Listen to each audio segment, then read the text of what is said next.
very good evening and happy Saturday, everyone, as we welcome you into the Southwood County Rec Center here on Hockey TV and Wisconsin Rapids Community Media. It is the final contest of the 2018-2019 season for the Wisconsin Rapids Riverkings as they host the Minnesota BlueOx. My name is Matt Panier, joined by Paul Kennedy here at the Southwood County Rec Center. Big 4-3 victory for the Riverkings yesterday, Paul. That secures the number 3 spot and home ice in round number 1 of the playoffs. Absolutely, Matt. It was good to see them battle back last night. It appeared at times they didn't quite have their A game. So for them to be able to come back the way they did and really shut off the scoring after what was a second period that was not a strong showing for them defensively, I think that really was a key to their success. And then, as you said, I think tonight with them getting over maybe the fact that they secured home ice, and that they can kind of put that to bed now and concentrate on what they need to do now to gain that momentum moving forward into the playoffs is going to be important. So I think they showed some poor discipline at times last night. Their leaders need to be their leaders tonight. They need to keep them on the ice. Whether or not they're scoring all the time or they're just a distraction for the defense, it lets somebody else go ahead and get the puck and get the shots on net that they need. And they need to keep the pucks up to the top third of that net.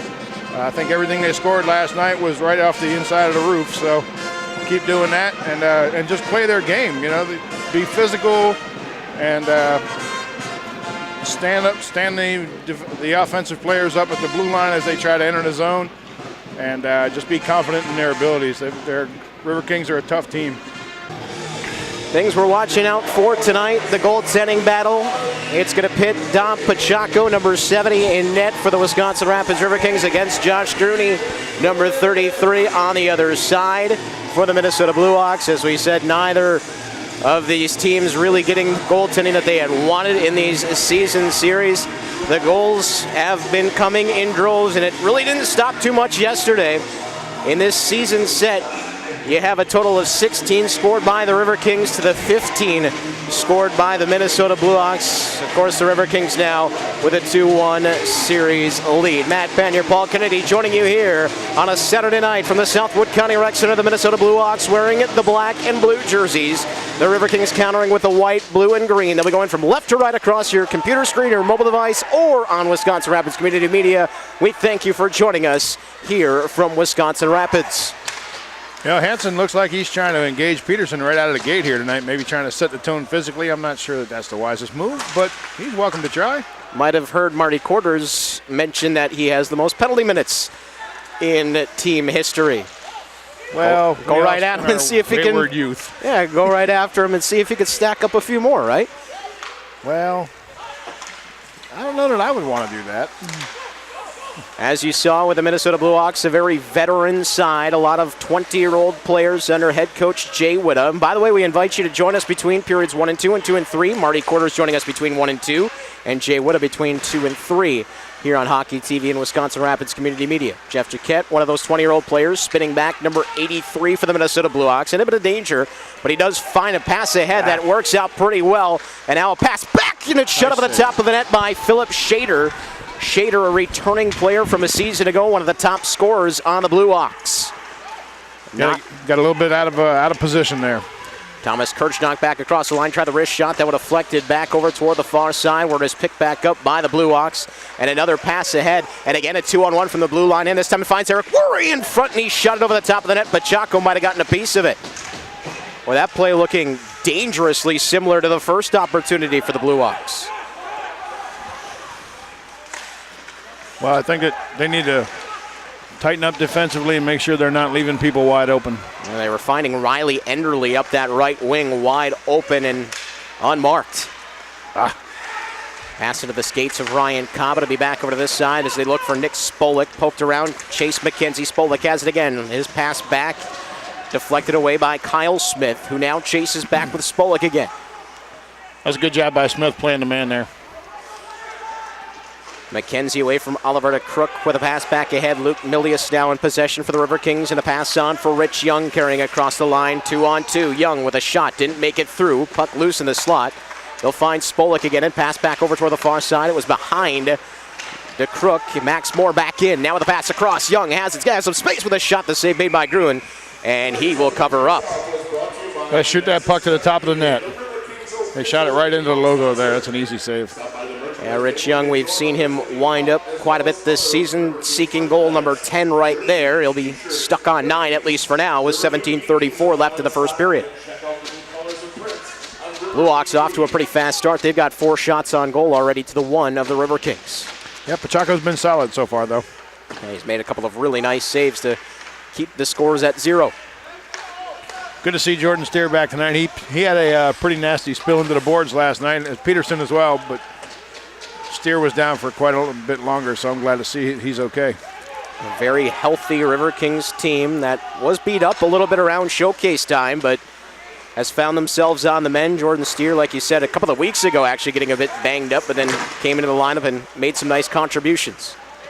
Marty Quarters are... Oh, sorry about that, Paul. Sorry.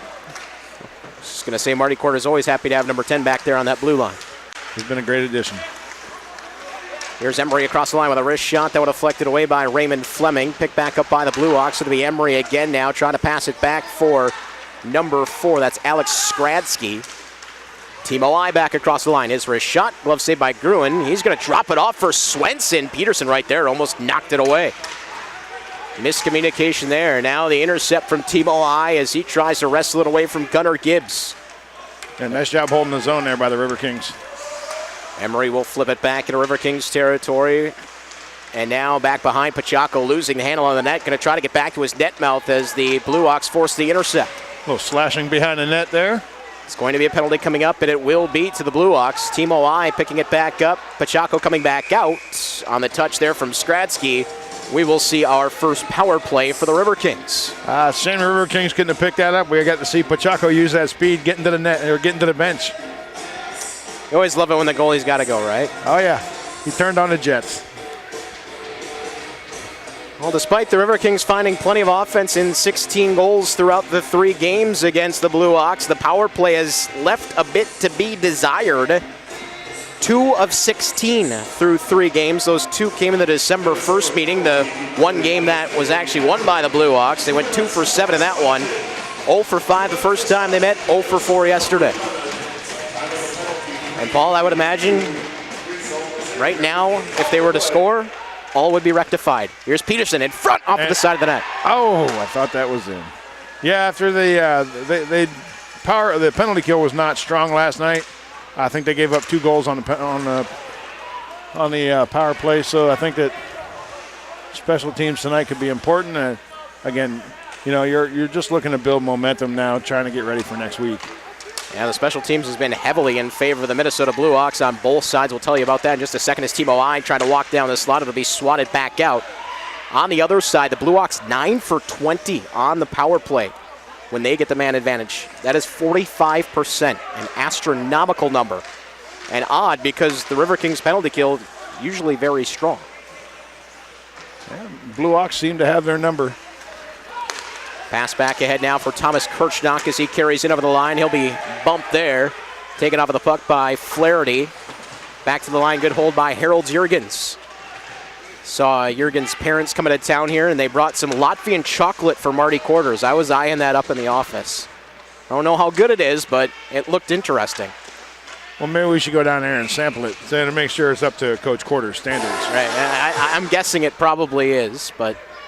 Well, you're interviewing him in between the periods, we'll aren't have you? to ask, right? Well, you don't get it if you don't ask. I don't know if that box was open yet, but we'll have to ask. Well, you keep him busy. Aha! You'll sneak down there. I got you, Paul. Now, the problem is we've revealed the plan, so when Marty goes back and watches this, he'll know what we did. So that will be for Matt and for Art to redact from the broadcast. 43 seconds left on the power play, and now it's going to be Spolik kicking it back out to center, and Chase McKenzie picking it back up for the Riverkings. We now have Stevenson, Jesse Edwards, and Thomas Kirchnock up front. DeCrook back out. Jesse Edwards, who's had a pretty fantastic season, number 15 for the Riverkings, one of their 98s out of Rochester, New York, carrying in and trying to turn the quarterback in front, feeds it out, and it is covered up by Gruen.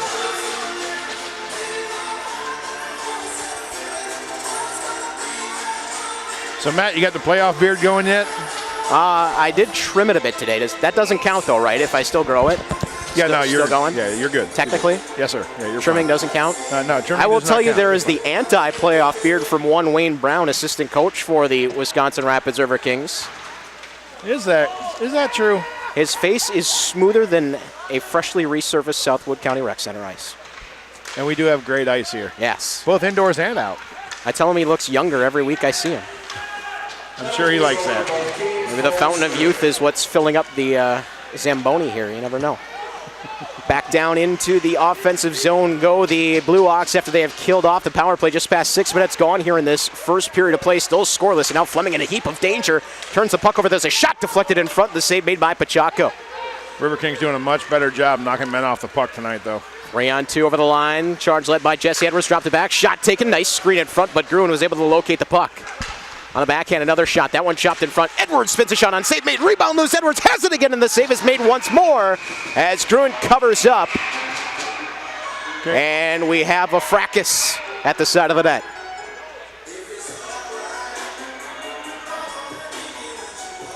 Well, they got a little emotion going. That's good. As we said, there is quite a bit on the line here for the BlueOx, really, when you think about it, to have that home ice next week against a team that I called the sexy pick in the playoffs back during the showcase time, the Rum River Mallards, because when you watch them play, they can put up points, and they've been starting to get some good goaltending as well. Kind of a scary team, and I'll tell you what, if I could have them at home versus having to go play them in Asante, that's the way I'd want it. Yeah, the less time on the bus, the better. Asante is a very enthusiastic type of community for hockey. I guess that's a fair way of putting it. I've not had the fortune of making it my way out there yet. Well, anybody who had the fortune of watching teams play against the Minnesota Owls would know just how fun it was to trek over to Asante. Knocked back down and sent back in as the Riverkings will try to get things generated in their own end with Jurgens wrapping it back all the way out. Takes a hop off of the official. Flaherty has it, and he'll send it right back in. Loose at center, Hartley chipping it back ahead, still chasing. Now loose inside the line as Moore will have to tag up on the delayed offside. It's all the way back. And Evan Erdman to the line, and icing, I believe, going to be the call here. Yes, sir.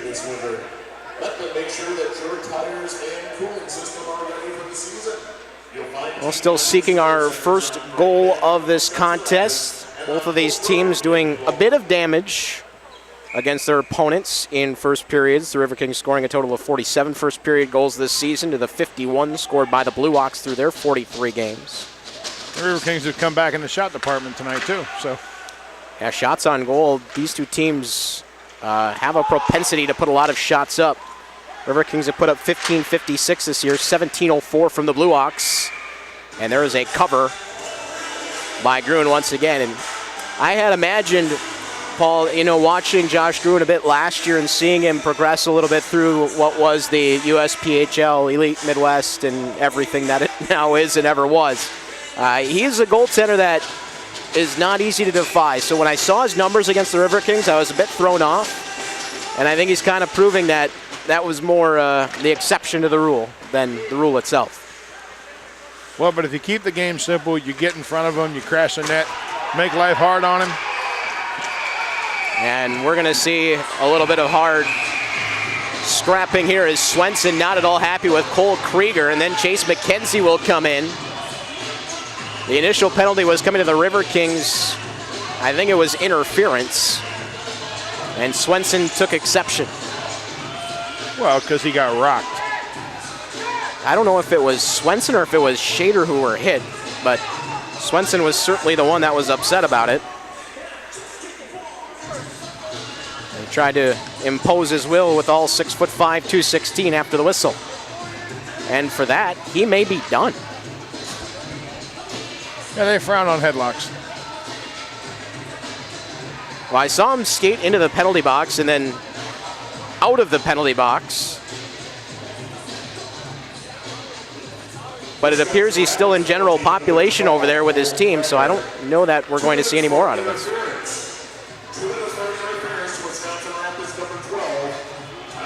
Boy, doesn't that just, when you skate into the penalty box and get released, absolve you of all the guilt? It's got to be a great feeling. Your coaches feel a lot differently about you than they may have 30 seconds prior.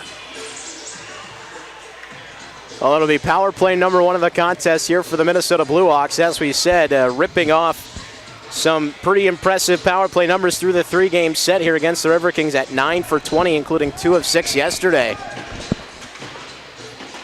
And at 12:24 remaining in the first, a pretty critical juncture here for the Riverkings to make sure that they kill this one off. Well, and that helps winning a face-off there. And Timo I skates it down out of the zone, so good job by him. And a fantastic penalty killer has been number 4 all season for the Riverkings. Timo I, certainly a short-handed threat. We've seen that out of him time and time again. 2 shorties on the season, 4 for Adam Peterson, by the way. Yeah, the BlueOx are kind of trying to take a more physical approach to the game tonight, trying to get the Riverkings off their game. So I think, as I mentioned earlier in the pregame, the Riverkings have secured their place now, and so maybe that'll calm them down a little bit. They seemed a little bit anxious last night, and so now I think the BlueOx are trying to get them off of their regular game. So I think if the Riverkings can stay in control, it's going to be a long night for the Ox. And they definitely don't want to help them out at all in that Rum River matchup. You want to take every point out of the season that you can. I think we've mentioned it quite a few times here. Just grab that momentum for next week. Absolutely. No aid to the enemy. Down to 57 seconds left here on the power play as Riley Enderle picks up the puck. A little bit of interference there at the line that goes uncalled. Yeah. Riverkings bench was looking for it. They won't get it as this one is cleared back out. Helen Keller could have seen that. Well, you're certainly allowed to stand where you want, but when you start moving your feet to get in the way of someone else, that's typically when you'll see that called. You can stand, but you can't throw a pick. It's not basketball. Correct. And even in basketball, you can't throw the moving pick, which I was very good at in basketball. Not saying I ever got away with it, but I was good at it. Well, it's important to be good at things. Down to 11 minutes remaining here in this first period of play. The Riverkings, coming off of the 4-3 victory last night over the Minnesota BlueOx, secured their 3rd overall spot. The BlueOx trying to hold on to 4th, with the Rum River Mallards starting to creep up in their rearview mirror. Eric Worry, number 24 for the Minnesota BlueOx, the leading scorer in this season series between these two teams. Worry with 3 goals and 3 assists for a total of 6 points. There's a shot from Tim and a save made by Pachaco. Good job out at the top of the crease. This one is touched up by the BlueOx, and a penalty coming up here. Yep, slashing. Holding. Holding going to be called. Is this to Shader? No, Eric Worry going to go to the box. Has anybody in any league ever won an argument with a referee? Well, certainly not now, because he just took a misconduct as well. Yay! That's going to win in points. So that means Bailey Emery will step in to serve the 2 minutes, and then Worry will have to serve the rest, which is going to be tough for the BlueOx to overcome. Worry, actually the tied for the leading scorer with Alex Tim. Tim coming in at 22-28 for 50. Worry at 17 and 33 also for 50. Then you got Spolik at 49. DeCrook at 47. Shader at 42. Well, this is a big penalty because now he's off the ice for 10 minutes. So that shortens up the bench for the Minnesota BlueOx. And it takes away one of their veteran players. So we go 4-on-4 here for 10 seconds. And then the Riverkings will release Cole Krieger from the box and go on the power play. And they'll get another chance at the offensive zone faceoff because at 4-on-4, the puck is iced by the BlueOx.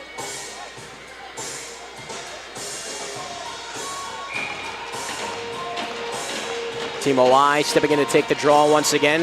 Looks like he's going to try to draw it back to Peterson. Does with a shot. Just missed it wide. Adam Peterson right off of the faceoff. Steer poking it down the wall. Jaquette back ahead. Picked up by Skradsky. He'll chip it in the zone, and it's actually going to be Jesse Edwards as Krieger hops to the bench, and Edwards comes out for the power play. It looks like Krieger may be a little banged up.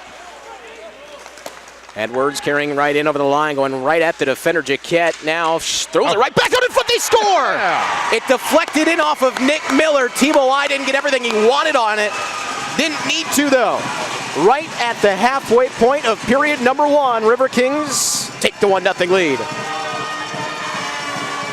And there's a good job taking advantage of an opportunity. Jesse Edwards just going right at the defender. Jeff Jaquette backed him all the way up to that goal line and then threw it back out in front. It wasn't the most opportune place for Timo I to take that shot, but hey, I'll tell you what, you'll take him any way you can get him. Deflect one in off of the defender, Timo I, with goal number 21 on the season, power play goal number 5.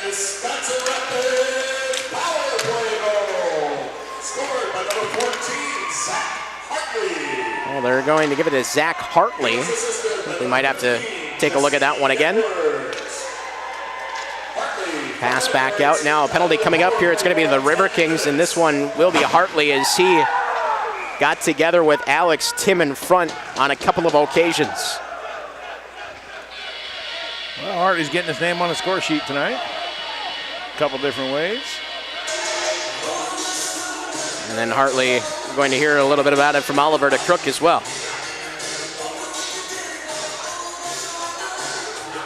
So Hartley charged with a trip right back to the power play now for the BlueOx, trailing 1-0. Shots on goal 7-6. Favor the Riverkings.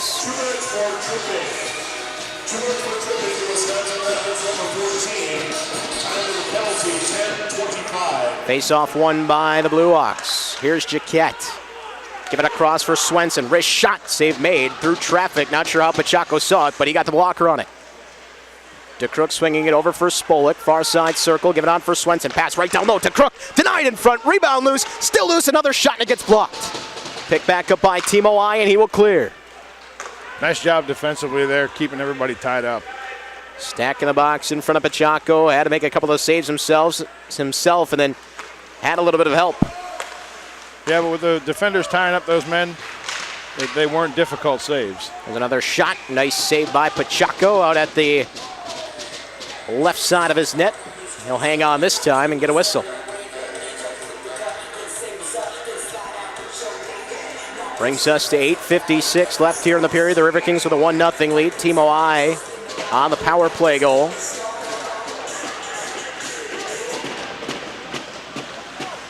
Still a power play on here for the BlueOx with 1:17 left in it. Held in by Jaquette.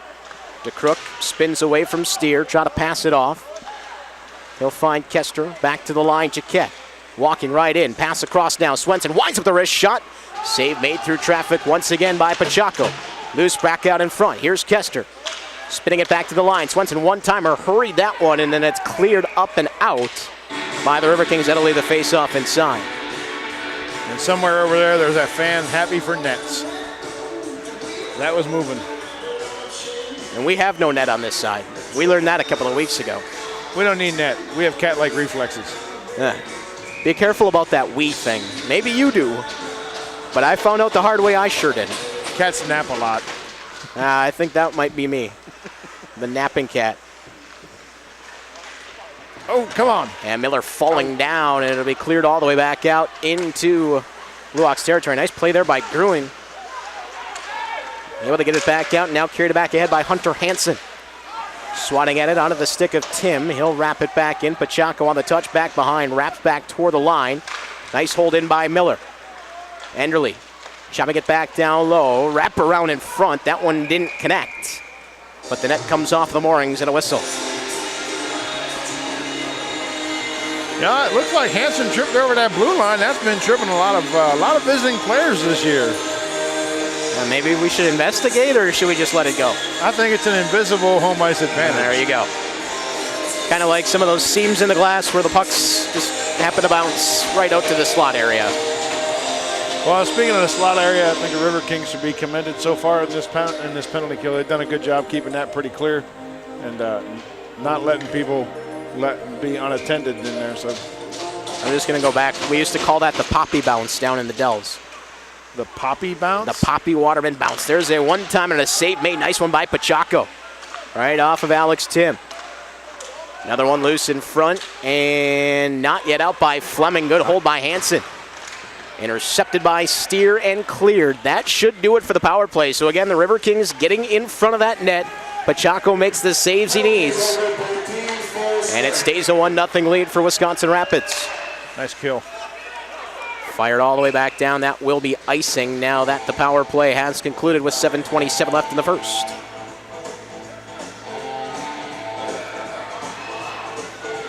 Well, you had mentioned discipline a bit, Paul, early on, and we're seeing the penalties here, but at the very least, it's not costing the Riverkings anything because the penalty killing's been good.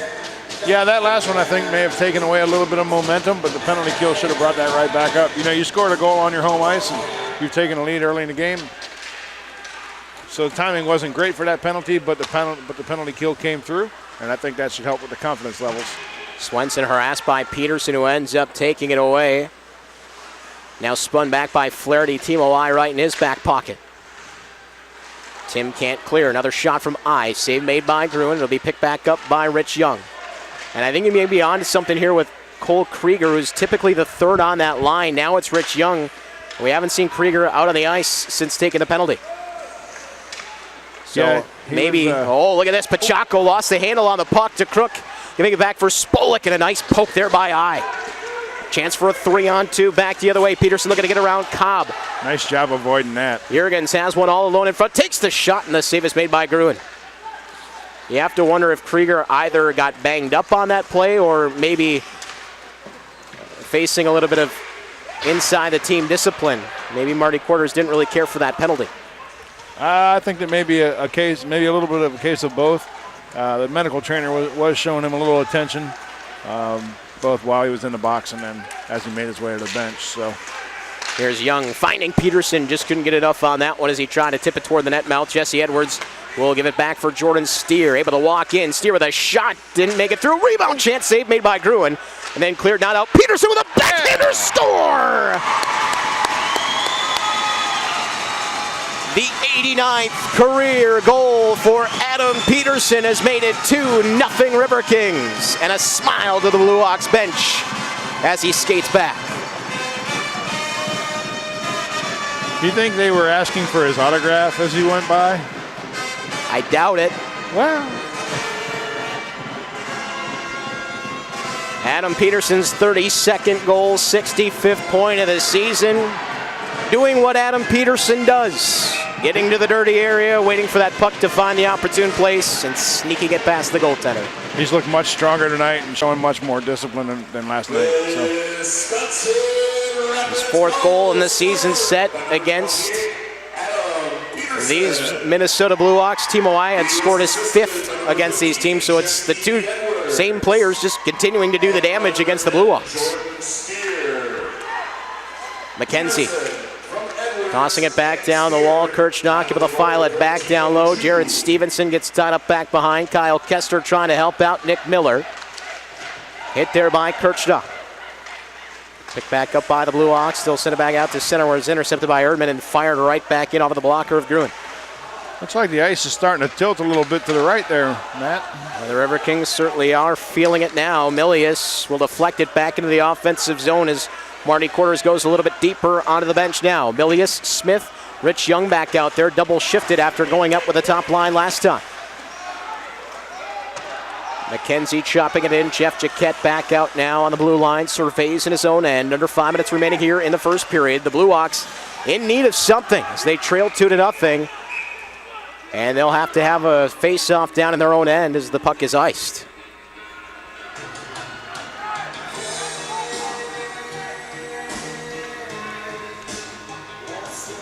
You know, Paul, I did say that you have Peterson and Timo I who've been doing a lot of damage against this Minnesota BlueOx team. A total of 19 players have notched a point now against the BlueOx for the Riverkings. How's that for depth?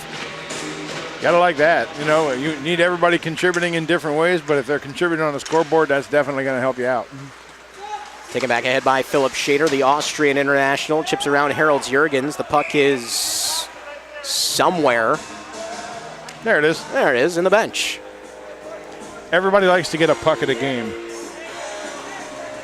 Did you see that goal that was scored? I believe it was by Boston a couple of weeks ago, where they shot it and it hit the curvature of the glass into the offensive zone. It went and then skipped past the goaltender. They ended up calling the goal off because they said it went into the bench.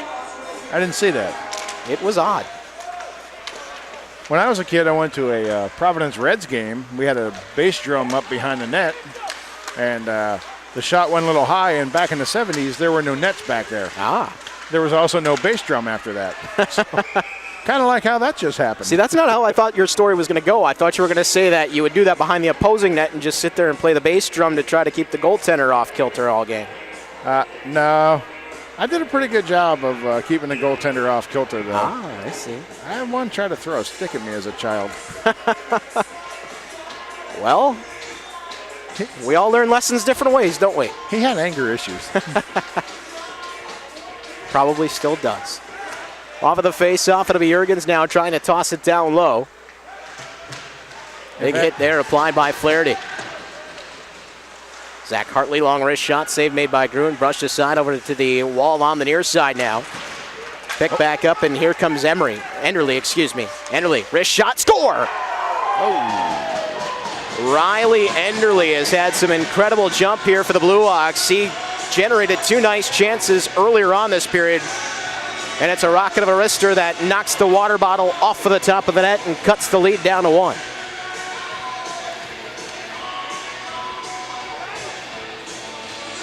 Well, it's a great shot. Unfortunately, it was against us, but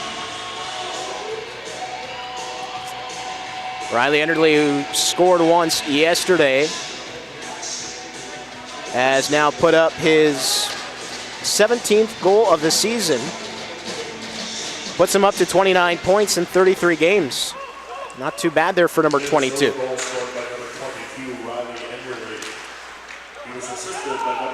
Well, that is what the BlueOx were in need of right there, is the Riverkings had seized quite a bit of momentum. Good to see Cole Krieger is back out on the ice now. Well, you're always going to hit some bumps in the road, so you know we're still up by a goal with a lot of hockey to play. So maybe the captain will light the lamp here. And it's almost getting to that rebound as Jaquette brushes it off of the doorstep. Pass back out of center. Good read there by Erdman, but it's going to be taken away by the BlueOx and then carried in all alone. Pass across, scores! Spolik, and we're tied at 2.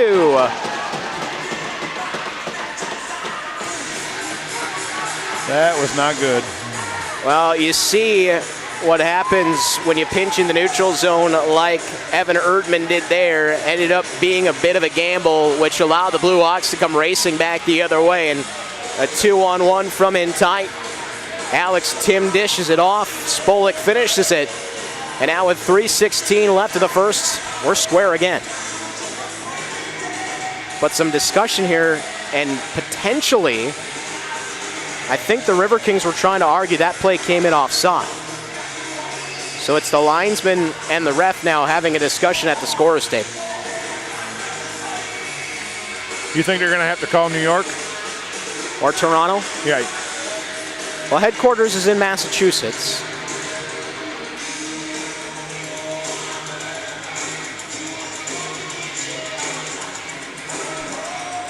A little bit of a conference here with the team captains now.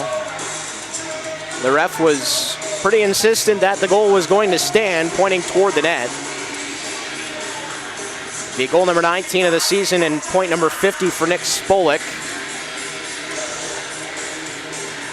If indeed it does stand up. Alex Tim from the BlueOx bench trying to point to center ice himself, trying to help out, and there's the official word. Indeed, the goal will stand. I think that's the right call. I mean, the linesman was right there, the ref was right there. Neither one of them did end up seeing, and you know, unfortunately for the Riverkings, that was just a gamble that did not pay off well in the neutral zone. The BlueOx, as we have seen, are a team you don't want to give that open ice to. So Tim Notch is the assist. That'll be his 51st point of the season as we're back underway here downtown at 2. That's where you got to dig in. He was assisted by number 18, Alex Tim. He gave up 2 quick goals. From Tim, time of the goal, 16:44. Game's far from being over. Well, here comes a 3-on-2 back across the line, passed off now, shot fired, save made by Pachaco, and he'll hang on. Nice save there, and that was a much-needed save. So slow things down and get back in control. Pretty far out from Grant Smith, number 16, the 99 out of Olaf, Kansas. Olathe? Is that what it is? O-L-A-T-H-E? Is that what? Olathe. Olathe, okay. Yeah.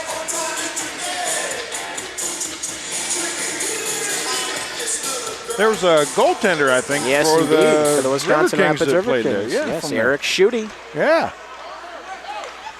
You've not been to Olathe? I have not. You've denied yourself one of the great pleasures in life. More, and then a save made by Gruen stretching out. Furthest I've ever made it into Kansas, Kansas City. Nice town, though. I enjoyed it. That's offsides. And then, Not Kansas City. There's nothing wrong with that place. well, it's offside of one state, right? Offside of the Kansas side, and then onside of Missouri. Right. It's a little confused. Yes. So Kester took a little shot there from his belly on Pachaco afterward, and I don't think the Riverkings appreciated that. We've seen that here before. Nobody really likes to see their goaltender get tested after the whistle. well, if you want to meet an opposing player, a good way to start is by slashing their goalie. You'll meet the team. Or even breathing on him after the whistle sometimes. 2:33 still left here in the first. 2's on the board. Entertaining hockey game here from the Southwood County Rec Center. 4-3 victory for the Riverkings yesterday. Gave them a 2-1 season series lead over the Minnesota BlueOx. Final regular season games for both. BlueOx potentially in danger in that 4th spot. We know the Riverkings will finish 3rd. Here's Jurgens. Has it on the backhand. All the way back over to the far side. Trying to pass one back to Hartley. Gets intercepted. Loose at the line. Jurgens tracking all the way back. Will rip it back away. Too many BlueOx there. Now shot back down. And Miller will just have to send it back out to neutral. Good to see Krieger back out again. Cole Krieger's parents coming down from Colorado. Or over from Colorado, I guess you could say. Nice to meet with them a little earlier. Timo I tried to backtrack, but then ran into Philip Shader. Bailey Emery and Shader met by Krieger and Hartley.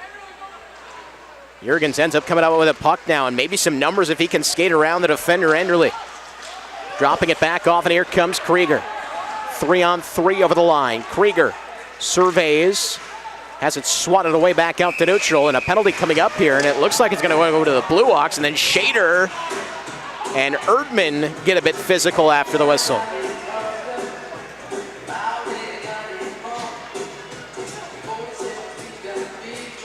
So a penalty coming up here to the BlueOx, and now with 1:27 left here in the first, chance for the Riverkings to regain that lead.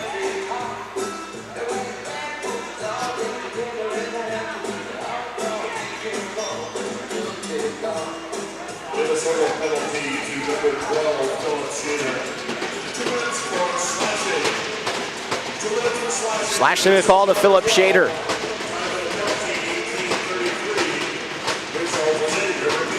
Face off over the right-hand side of Gruen. It'll be Krieger, along with Peterson and Timo I up front, steering Fleming back on defense. Riverkings in possession. Peterson stepping down to the top of the circle, gives on for Cole Krieger. Right-handed shot, stepping out, finds I with a shot just wide on the one-timer from the slot. Back to Fleming. Another shot, another penalty coming up here. As Krieger was spilled right in front of the net by Swenson. Interference will be the call. The Riverkings are going to get a 5-on-3. And a long one.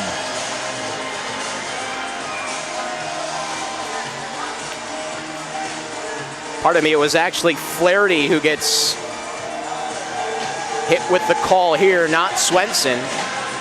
Regardless, 68 seconds left in this first period. The Riverkings with a 2-man advantage all the way to the buzzer and then into the second if they need it.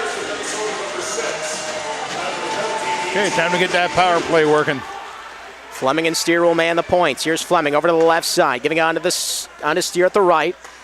He'll feed it down low for Timo I looking across, hoping for Peterson. Side Steer's the better option. He'll swing it across. Fleming, one-timer, didn't get everything on it. Puck is loose. Spolik trying to get to the loose puck, and it's fed back to Fleming at the point. 50 seconds left of the period. Here's Fleming walking the line. Wrist shot deflected, and then the save made by Gruen. Rebound picked up by Peterson, given on for Fleming. He'll switch with Steer. Steer now in possession. Down for Peterson. Peterson tried the shot, got deflected over the top of the net, out of play with 35 seconds remaining in the period.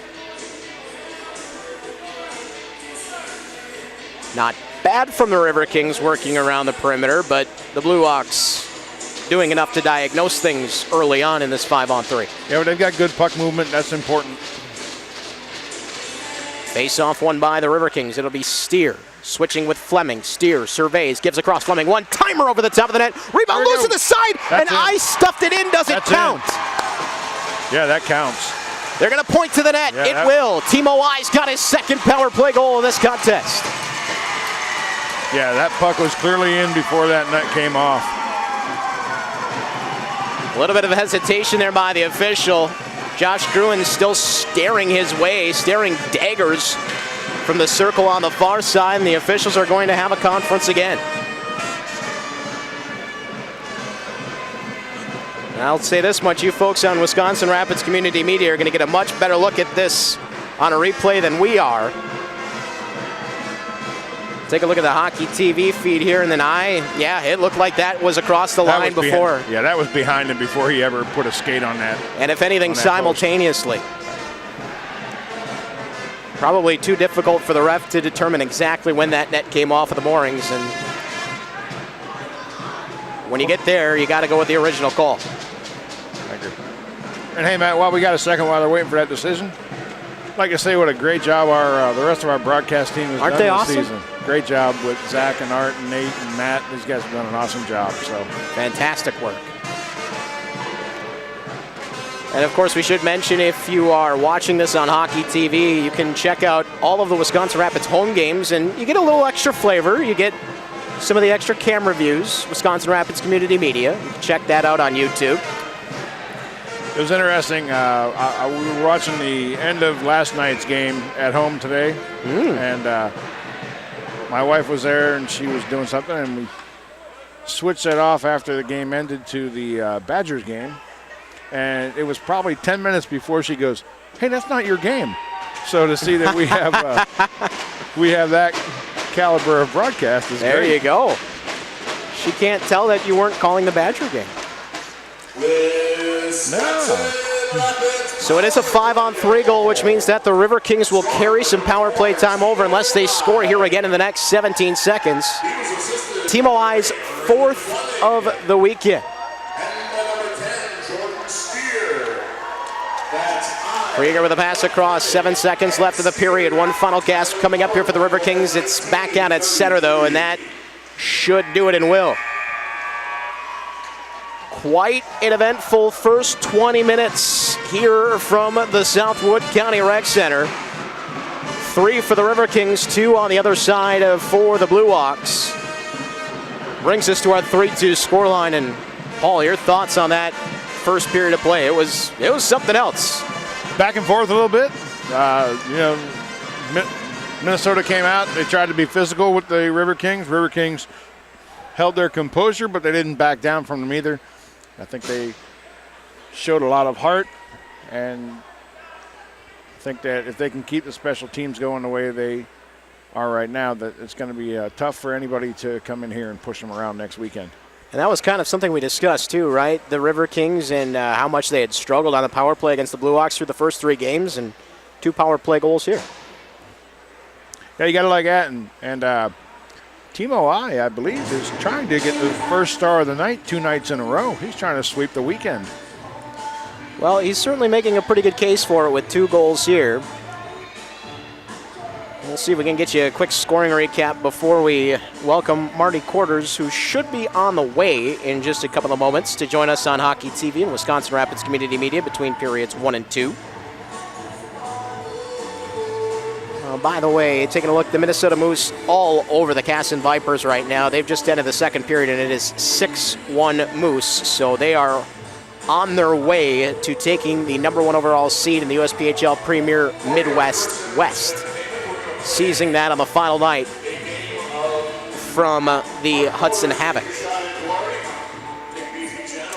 Well, they still have Hartley listed as the goal scorer on the first, assisted by Jesse Edwards, that right at 10 minutes. Then Peterson, 32nd of the season from Edwards and Steer. So Edwards with the 2-point period. That's at 14:02. 15:58, Riley Enderle gets on the board for the Minnesota BlueOx. 17th of the season, Eric Swenson and Philip Shader on the assists. 16:44, Nick Spolik from Alex Tim. And then 19:33, Timo I, the 5-on-3 goal from Steer and Fleming, bringing us to our 3-2 score line here. And still 52 seconds of power play time, we should mention, for the Riverkings coming up. Well, that should help the Riverkings come out and carry the play during the first part of that period. So just keep working, keep battling, do everything you can to limit the amount of time your opponent has in your zone, and keep putting the puck on net. All right, we're going to take a short time out here on Hockey TV. I see Marty Quarters is making his way back to the office, potentially. Might have to draw a little something up before he comes and join us. So just hang tight with us here, folks. We'll cut in with Marty Quarters if he makes his way up. Otherwise, we'll see you in about 15 minutes' time for period number 2. Welcome back, everyone. Just about set to begin the second period of play here from the Southwood County Rec Center. It is a 3-2 Wisconsin Rapids Riverkings lead after 20 minutes of play. Matt Panier, Paul Kennedy joining you here on Wisconsin Rapids Community Media and Hockey TV. Paul, I see you over there, and you are burning a hole in your notebook. What are you thinking right now? I'm just trying to stay inside the lines right now, Matt. Are you? I was always told you don't have to do that. Okay, well. You know, but I think I was kind of right at that generational gap. You know, I know they definitely tell you don't have to do that now. Yeah, now there's no rules. Every kid gets a trophy. So. Absolutely. Well, I think thoughts on the first? First period ended good for us. Let's see if we can start the second off with this power play and carry that forward. I think that being disciplined and communicating are going to be even more important. It's a long way to your bench for the second period. Mm-hmm. So let's get down there early. Let's get another point on the board here, and let's tie this thing up and get ready for the next weekend coming up. And as we said, the Minnesota BlueOx trying to hold on to that 4th spot in the USPHL Premier Midwest West, with the Rum River Mallards closing in over the last couple of weeks. The Riverkings have secured 3rd, but there's nothing sweeter than taking a weekend sweep into the playoffs. And didn't you say, is it Rum River that has a couple extra games still to play, is still in hand? They do. Only 40 games played coming into today, so they should have a total of 3 more after. And should this result hold, they would be trailing by 3 points. With the potential to win 6 points. Correct. And against 2 teams toward the bottom of the standings. 2-on-1 coming back the other way. Oliver to Crook in possession with a pass across, right back to the Crook, and it's behind him from Spolik. That should not be happening when you're on a power play. Well, I think Spolik might have had a better option there with the shot, but he decided to try to get it back to the Crook, and it didn't pay off.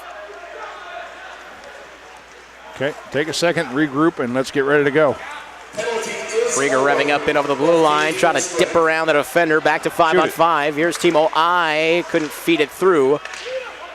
There have been times when this Riverkings defense has looked just a bit on the porous side, giving up a couple of odd man rushes back the other way. Got to think early back in the first period and start thinking about those saves Pacheco made. Yeah, he was pretty solid. Last night, they definitely gave up a huge breakaway to Tim, and he took advantage of that. And here he is now on a forecheck now, so we need to keep an eye on this guy. Yeah, he did assist on the Spolik goal, which was the second of the contest for the BlueOx. Pass back ahead, BlueOx going to get a bit aggressive. Now here come the Riverkings back with some numbers. Stevenson with Edwards across. Edwards, backhander denied, and then shut off the side of the net. What a save by Josh Gruen. Yeah, there have been a couple times their goaltenders have really made a great save. Boudreau made a save on Krieger last night that I thought that was going to light the lamp. Krieger made a great move to get into the zone and great shot, and Boudreau just flashed a glove at him. A big save there by Josh Gruen. They're actually going to bring that face-off outside as one of the Riverkings was the one that knocked the net off for the Moorings. Edwards back ahead looking for Thomas Kirchnock. He'll edge into Shane Flaherty. Erdman knocking it down. Wrist shot, save made by Gruen. I don't think he saw that puck until about the last moment there as he had to come back over toward the near side post, and there was just a little bit of room there that it almost snuck in. He positioned himself well, though. He was out towards the top of the crease, and he is angled towards the corner, so the rebound got deflected away from harm. So interesting that he's wearing white pads with blue trim. Pachaco's got the pads with the black trim on the exterior. It almost looks like they should swap, doesn't it? Well, you know why a lot of the goaltenders are wearing plain white pads nowadays? Let's hear it. The thought is that the plain white pads blend into the boards behind you and doesn't give the shooters as much depth perception. Okay. Makes it tougher on the shooters to pick out a target. We're going to whistle, and I think we're going to see a penalty here. And then there's that school of thought on the black pads where you can't pick up the puck on the rebounds. True. So, I don't know. All kinds of thought processes, aren't there? When I played goalie as a kid, my pads were brown leather and about 40 pounds each. There I think you they go. outweighed me. Did you have the Jim Craig mask too? No, I played a little bit before Jim Craig. Okay. I'm old. So you didn't have a mask is what you're saying? No, we had masks. Okay. It was more like Tony Esposito's, though. Gotcha. So it's Milius 2 on the hold. And here's Swenson. Power play on for the BlueOx with a chance for them to tie. Paddled away with authority by Pachaco. Kester. Far side circle across Swenson. Left-handed shot, wrist shot, deflected just wide in front. There was a double screen in front of Pachaco. Spolik back to Swenson. Peterson closing it on him. Intercept is forced. Here's Erdman. Backhands one ahead, and Peterson will track it back down, but not till it gets to the corner. Boy, if that puck had slowed up just a tad, Peterson might have had a shorthanded opportunity. Yeah, but you see the work that Peterson's doing. Now look how much time that took off that power play. Spolik fighting through a stick check, will carry in and then set up at the top of the circle. Surveys as Swenson decides to toss it down low. Deflected off of the blocker and back over to the far side. Here's Jaquette. Walking in, wrist shot through traffic. That one deflected over toward the near side. Someone is without a stick. It's Steer, and he'll take it away from Edwards. Here's Spolik now. Giving down low to Crook, trying to spin it in front. The save made by Pachaco, and he'll cover. So smart play by Edwards there to give Steer his stick. Right. Always want to have the defenseman with the stick. Absolutely. So they were a little bit guilty last night of not doing that at one point. So good to see them make that adjustment. And you know how I harp on there being too many right-handed players on the Riverkings? Yeah. That worked out perfectly. Edwards was a right-handed shot, giving one to Steer a right-handed shot. There's another shot. That one sails wide. It'll be picked back up now by Miller. A lot of room at the point. He'll just fire it through, and then that one deflected off of Timo I. Krieger trying to chop it away from Tim in the corner. He's able to hold it, and here comes Alex Tim back out with it. 41 seconds left of the power play. To Miller. Surveys. Tim manning the point. Wrist shot deflected over the top of the net. Nice shot by the defender moving out there. Take away the space. Lots of traffic in front by the BlueOx, and then the save is made. They were trying to hit Enderle. He was looking for the deflection. There's Miller tossing it back toward the corner. Down to 23 seconds left of the power play. Worry. Had it swatted away there nicely. Evan Erdman will try to chase it back up. He's knocked off of the puck by Shader. Worry again trying to get it away. Picked back up by Shader. 10 seconds left in the power play. Worry steals. Gives back for Miller. 5 seconds. Fires the shot. Save made by Pachaco, and then the rebound chopped wide. Nice job clearing that out of the slot there. Power play over. It was pretty good for the BlueOx, but the threat is not as they force the intercept. That was a well-disciplined penalty kill. Thrown back down low. Harold Jurgens is there. He'll toss it back up. Still not out. Deflected and now taken back on. Enderle, a backhander off the top of the net, and then it'll come back to him. Hot shot back to the point. Wrist shot from Swenson. Save made, and Pachaco will stop the madness. Yeah, he was tracking that one. So, yeah, nice job by the Riverkings there. They weren't letting that man come along on the weak side and stand in the crease on that penalty kill. So they've tightened that up. It's great to see. Boy, the BlueOx, since about the midway point in that power play, certainly did tilt the ice, and the Riverkings needed that stop pretty badly. can get the whistle. Chance maybe to slow things down. You see Pachaco kind of taking the mask up, maybe trying to set the tone a little bit there. Right, slow the game down a little bit, get back in control. Faceoff will come to his right-hand side. It'll be Jesse Edwards to take it. And it is won by the Riverkings. Steer, give it across, a pass ahead, deflected out at center. Kirchnock ends up losing the handle on it. Edwards has to get his stick back. Kester trying to feed it through. Kirchnock back down low. Tap back over to this side where it's picked up by Smith and a pass out to center, intercepted by Jordan Steer, and he'll just finesse it right back into the offensive zone. Nothing wrong with that play. Absolutely not. Just keep the BlueOx trying to go the full length of the ice. Much harder for them to score from their own end. Intercepted by Jesse Edwards. Collided a bit there with Stevenson. Now Edwards has some space. Edwards backhander up the side of the net. Now try to feed it back out in front. It deflects up into the glove, and it'll be held on to by Druin. So how much do you think this game means? It's the last regular season home game for Edwards and Hartley, Peterson, Fleming. Last junior hockey home game. Yeah, and you know, there have been big parts of this team for the last couple of years. You know, Peterson, for many years, I think Peterson was still around when, well, it would have been just after the team moved from central Wisconsin to become the Riverkings here. 4 years, they said.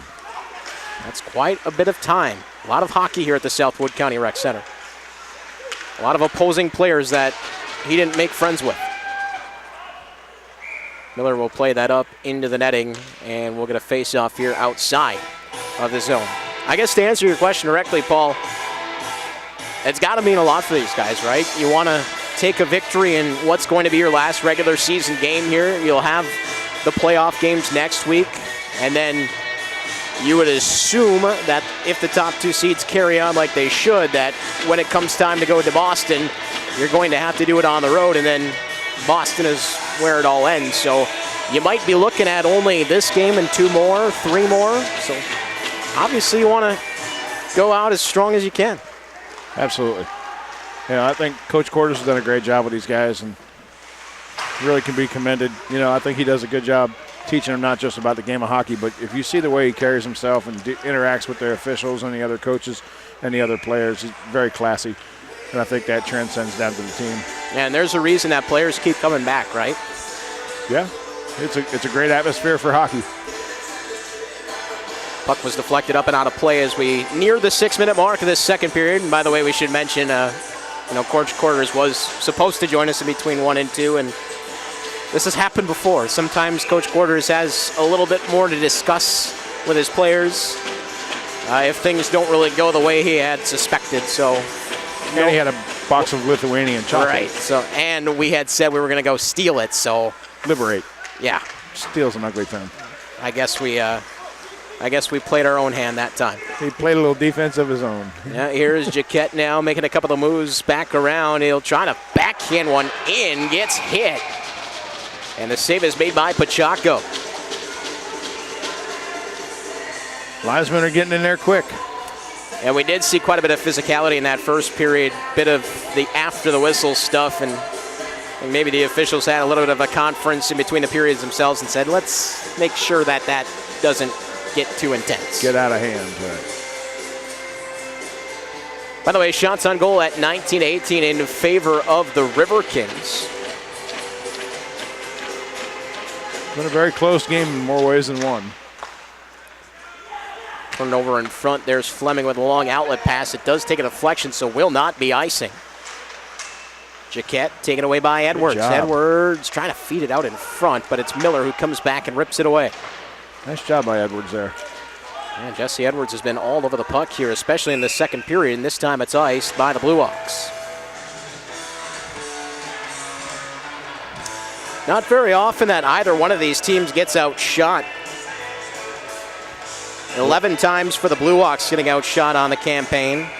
They'll go 2-9 when they get outshot. The Riverkings have been outshot only 7 times. They go 3-4 when the other team puts more pucks their way. However, outshot yesterday and were victorious. Yeah. Stats are fun, but you got to wonder what happened. Stats are fun, but, they don't mean everything. There's only one stat that matters in this game. Absolutely. Kick back ahead and now carried in by the Crook. He'll drop it off for Tim. Wrist shot save made by Pachaco. They were trying to sneak that one into the near side post. Now here's Flaherty. Lost the handle on it. He'll have to chase it back out to center. Yeah, Pachaco's looked pretty good. He hasn't played much lately, but it's good to see him out and being aggressive. Played back ahead for Peterson. He's got eye width. Peterson trying to catch up to it. Feeds it out in front. Didn't make it through, though. A good read there by Flaherty, who stopped it up. And somewhere on the Minnesota coach is having a fit because there's no way you should leave Timo I that wide open. Absolutely. Already with 4 goals on the weekend, including 2 here today. There's Enderle. His shot got softened on the way through. Worry back, wrap around attempt will come back all the way over toward the near side wall. It'll be Flaherty and Jurgens. The sixes meet in the corner. Worry tied up by the Latvian. Enderle spinning it back. Flaherty just able to hold in. Wrist shot up high on Steer. Look out. But a big block there in front by number 10. Steer's having a rough weekend. That one looked like it hit right under the mask too, but no worse for the wear. Pass back ahead. Here's Peterson again. Just lost the handle on it. Hansen back to meet him and then right into the boards. Peterson went face first. Boy, that could not have felt good. Yeah, same place he was at last night. There's Hansen again trying to get under his skin a little bit.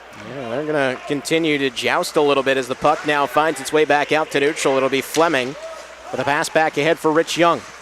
You got to watch out for those Hansens. Smith and Young, and now back over to this side, Milius. A little bit of a slap shot reference there, Paul. Also, I'd like to say hello to my sister and brother-in-law, the Hansens. Okay, there you go. So double there for you. Nice. Shader and Fleming doing a bit of stick checking back behind. Young lost the handle on it, and here comes Kester.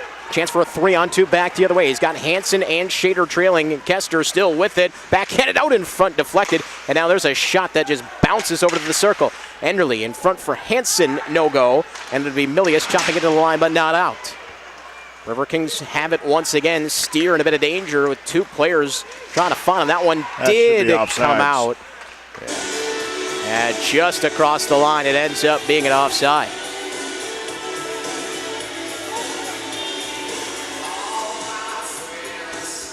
Care for me to make an admission I probably shouldn't at a hockey game? Can you say it on the air? Yeah. Okay. I've never watched all of Slapshot. I know, right? It's a family show, so I don't know how to respond to that. I know. In my racing world, Days of Thunder is our Slapshot, and there are some people who have not seen Days of Thunder, and we look at them the same way you just looked at me. Here's Emery now, working out in front. The save is made. Rebound loose. Pachaco stretching out will cover. A little race tomorrow, I believe, is there not? Absolutely. The Daytona 500. Dale Earnhardt Jr.'s car that he's the owner of won the race today. Mm-hmm. So Michael Annette behind the wheel of Iowa.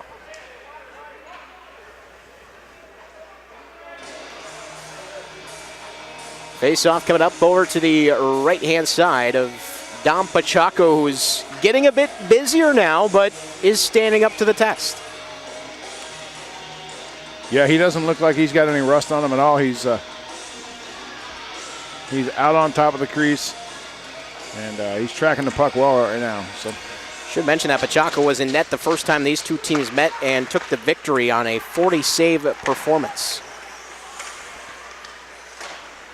That's a lot of 2-inch discs to have thrown at you. Absolutely, a total of 45 shots from the BlueOx in that one.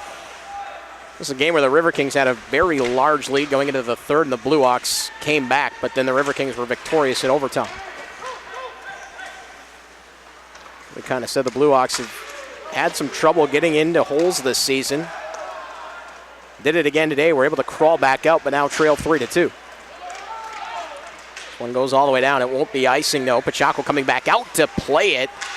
Had some help there from Jurgens. Otherwise, there were a lot of BlueOx waiting for that puck. Yeah, that was not very smooth. So maybe best to let the defenseman take care of the puck. The Crook with a couple of moves. It'll be ripped away by Krieger to the line. Jaquette able to step up. Wrist shot deflected just wide. There's some traffic at the side of the net. Now Tim winds up the wrist shot. That one off the side of the net. It hit the Crook. Here come the Riverkings again. Jurgens off of the glass, back out to center, and eventually down into the BlueOx zone. They're looking for icing, and they'll get it. Minnesota's picking up the pace a little bit. That they are. They've taken the last 2 shots, have now taken over the shot on goal category at 20-19. Chaco continuing to get busier down to our right-hand side, but you know, we take a look at next week, and we don't want to get too far out of the reach of what's happening here, but do we have a goaltending controversy? Do we know who goes? Bradshaw, Pacheco? Well, I talked to Bradshaw right before the game, and he's looking forward to his next start. So, okay. I think he was probably not 100% happy with his performance last night. You know, I think that they got the win and did a good job shutting everything down for about the last 25 minutes or so. But he wasn't as sharp as what he usually is, and I think that he's anxious to get back into the net. So. We're going to see a power play here for the BlueOx as the Riverkings have taken another penalty. And I think right now, if you are Marty Quarters and the Riverkings, you can't feel too bad about either option. Both Pacheco and Bradshaw played really well, especially since the New Year break. Yeah, well, you know, in some ways, it's not so bad to have a goaltending controversy. Absolutely. So Peterson added to his all-time goal scoring total, and now he adds to his all-time penalty minutes as he takes 2 minutes for the hole. Spinning away, this is Kester. BlueOx in possession, their last power play, threatening as they work around the perimeter again. Now twisted back out in front, but missed on the connection there. It was DeCrook. DeCrook hit hard there by Fleming. Able to wedge that puck free. Now here comes Jesse Edwards, and he has Fleming with a chance for a 2-on-2. Touched on for Fleming, knocked away by Jaquette. Fleming going to tie him up, though, and a chance for a 3-on-2 back the other way. Carried in over the line by Spolik. Give it off for DeCrook. Dipping the shoulder around Krieger. DeCrook still in possession. Will feed it back to Kester. Thought about the shot. Gave on for Swenson. Wrist shot off the inside of the post. It did not go in. Wow, that looked like it did. Boy, I think everybody thought that one went in. No light on. Light never came on. No signal from the official. They started playing music.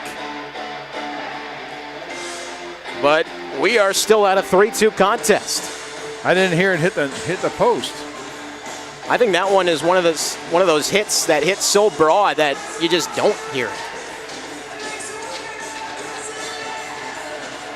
Sometimes that puck just hits certain ways and you just don't even hear it.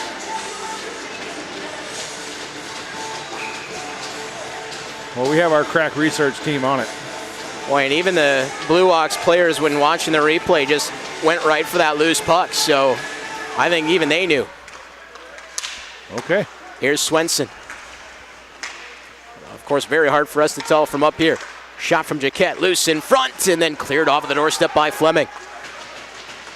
Well, if they say it's no goal, it's no goal. Here's Swenson walking the line now. Another wrist shot. That one deflected wide. Boy, the BlueOx have done a fantastic job of getting in front of Pacheco, causing all kinds of deflections, but none of them on target. We need to get it out of there. We need to dump the puck down the other end of the ice, and quit trying to play offense while we're shorthanded. Edwards looking to get out front with Timo I, who tracks back, steals the puck, and I will set it back in. And then he takes a big hit out at center and is down right in front of the penalty box. Doesn't look like there's going to be a call coming. I don't know that the officials saw what happened. Well, he just got hurt a little bit blocking that shot on the last time he was out. And it looked like maybe Spolik and I came together. I don't know that there was anything intentional on it. Certainly the Riverkings would like to see something out of it, but... Yeah, I was down and looked like the other guy skated into him. Yeah, I don't think we're going to see anything here. Probably just some incidental contact between the two.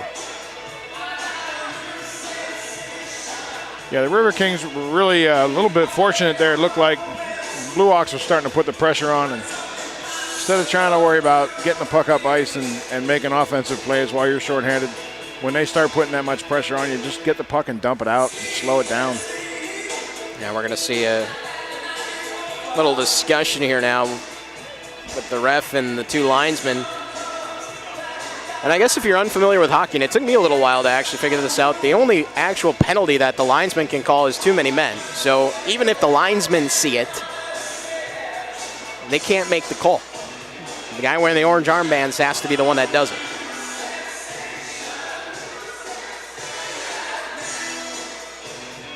I mean, there certainly are cases where the ref can go talk to the linesman and yeah, they look for his input. Yeah, get the input, but the linesmen are pretty much there to watch the players getting on and off the ice to make sure there aren't too many men, and then watching the lines, surprisingly.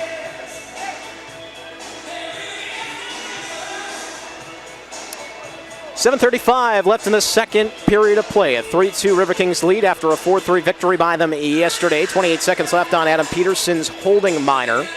Peterson has one of the three for the Riverkings. The other two belong to Timo I. 4 on the weekend for him. Goals scored on the other side by Nick Spolik and Riley Enderle for the Minnesota BlueOx. Scored in very quick succession, which made it 2-2. And then a 5-on-3 goal by I in the final minute of that first period has brought us to our scoreline now. You know, this delay is really a benefit to the Riverkings now. The BlueOx are starting to pick up a lot of momentum on that power play. And now with this long discussion, it slows the game down, takes away that momentum, kind of gives players, our penalty killers, a chance to take a breath. So yeah, you can rest that top unit penalty kill for the next 28 seconds and make sure you get the players out on the ice that you want. Yes, this works out. It's almost like taking a timeout. You know, I almost wonder, would they be going back to talk about the hit on the inside of the post? They may be. I never saw it. I never saw it hit the post. I never heard it.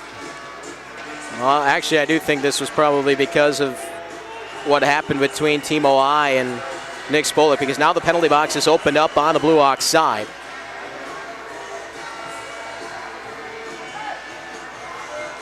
And Chris Brunn, who has not yet been on the ice, is going to serve this. So some kind of bench minor, I would imagine here.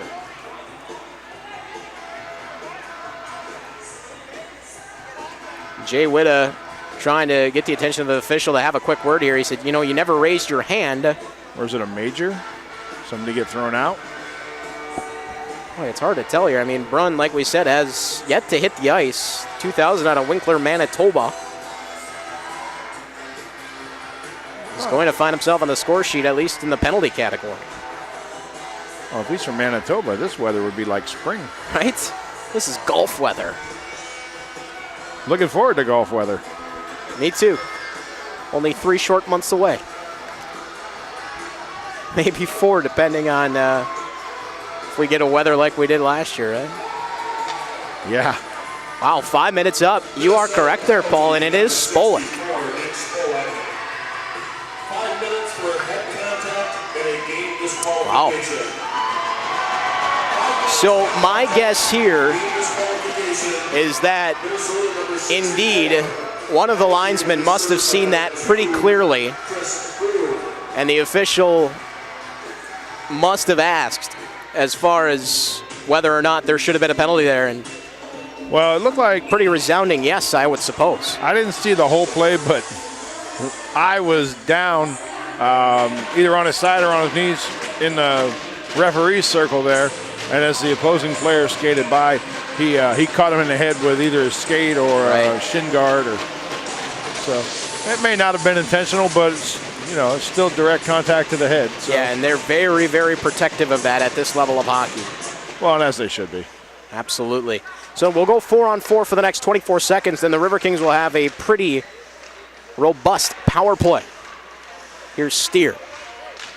Trying to toss it back down low for Krieger as we stay 4-on-4 here. Down to 7:19 left here in the second period. Krieger nice spinning away from Miller. trying to dip away from him again, kicks it right out to the slot area. Skradsky there to pick it back up, and not yet cleared, then knocked away by Krieger, but eventually back out to center. Riverkings at full strength. Fleming didn't see Peterson come out of the box and ran right into him. Skradsky across for Hunter, or Hansen rather, and he'll send that in. So that leaves the Riverkings with 4 minutes and 15 seconds on the major in a power play. Well, and you got to score on this one. You got to get at least one. And remember, that power play will stay on regardless of how many times they score, if they score. Only thing that takes it away is a River King penalty. Edwards back over to this side for Fleming. DeCrook in there disrupting things as it is taken on by Jesse Edwards again, trying to set his team in motion.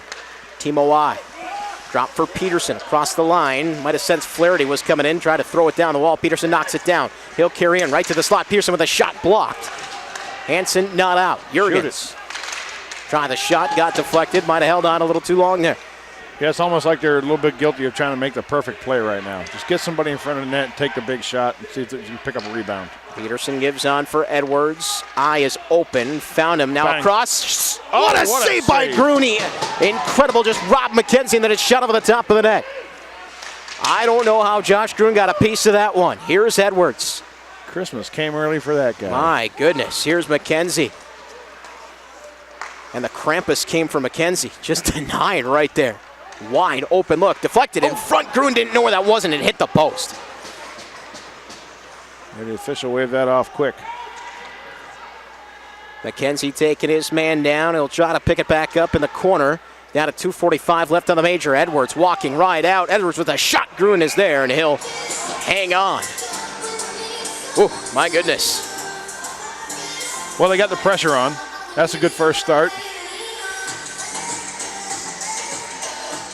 Well, you take a look at Josh Gruen, and as we mentioned, his numbers against the Riverkings were not spectacular, coming in at just a 5 of 10. He didn't see a lot of time against the Riverkings this season. Numbers compared to last year really not as good as well. He was one of the top goaltenders in the whole USPHL Midwest. A .288 and an .897. Not much compared to what he did last year, but certainly showing how important he is here tonight. Yeah, he earned his money on that one. It was a big save. Takes us down to 2:20 left on the major, and the Riverkings will have to chase it back into their own end. McKenzie, who was denied. McKenzie doesn't see a ton of opportunities, especially like that. Nice pass. Here's Jurgens. Back in over the line. Got it away from DeCrook. Kirchnock feeding it down. Slips away from Stevenson. Wrapped back toward the point. A bouncing puck. Picked back up. Chipped out now. And here comes DeCrook one-on-one with Jurgens. DeCrook trying to get around. Does. Has it. Backhander is shot wide. And I think Pacheco just got a piece of that one. Yeah, Jurgens did a nice job forcing him to the outside, but he still was able to get away the backhand. A nice play there by Oliver DeCrook, number 91. DeCrook, the leading rookie scorer for the BlueOx. Centering pass intercepted and cleared. 4 minutes now remaining here in the second period. 1:25 left on the major. Riverkings still leading 3-2. Fleming in possession and over the line now. At the circle, takes a look, gets his stick tied up. Edwards comes and pulls the puck free. Jesse Edwards sailing over toward the far side. Will try to work his way through a stick check. Too many BlueOx there. Eventually, the Riverkings do have it. Here's Edwards again now, trying to weave through traffic. Knocked away by Miller. Into the final minute of the power play. Edwards all the way through. One-timer from Fleming, and the save made as Gruen gets over and knocks it away with a stick. Pass that just a little bit behind him. And we know just exactly what Raymond Fleming can do when he winds up that one-timer. Yeah, he had to take a little bit off of that, so cramped him just a little bit. Intercepted by Swenson just outside the line. Played back ahead by Peterson. Right onto the waiting stick of Miller, and he'll clear. 30 seconds left on the power play. And how much momentum could the BlueOx get from killing this off? Well, potentially it could be big, but they're still going to be down one of their players the rest of the game, so that helps the Riverkings. Pretty important player there in Spolik, too, who has scored one in this game. Jurgens looking to pull it out of the corner. Rich Young in possession. 7 seconds left of the power play. Young back to the top of the circle. Spins it down low for Peterson. He was looking for eye in front before he got the puck. Now settles it down. And we're back to 5-on-5. But Peterson still has the puck. Stops up. Falls down. Able to feed it back ahead. And then it's cleared back out by the BlueOx. McKenzie skips one in. Knocked aside by Gruen. They're trying to be a little too pretty on that power play. McKenzie stepping up at the red line. Riverkings have it again. Here's Erdman. Bank pass ahead for I. Flaherty looking to take it away. Worry out at center. I can't track it down. Swenson plays it back into the Riverkings end with 2:05 left in the period. Erdman into the skates of McKenzie. He'll hurry it on for Young. Twist it on for I. Luke Milius now to the ice. I looking for him. Erdman's a little bit banged up on that. And here comes a 2-on-2 back the other way. Shader looking to go out in front. Save made by Pacheco.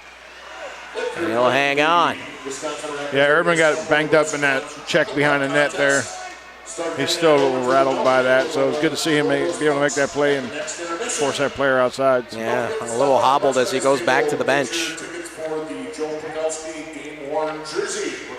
Oh, big kill there by the Minnesota BlueOx. They kill off a little bit more than 4 1/4 of a major. Keep it at a 3-2 scoreline. They're still out shooting the Riverkings to 25-23, but trailing by 1.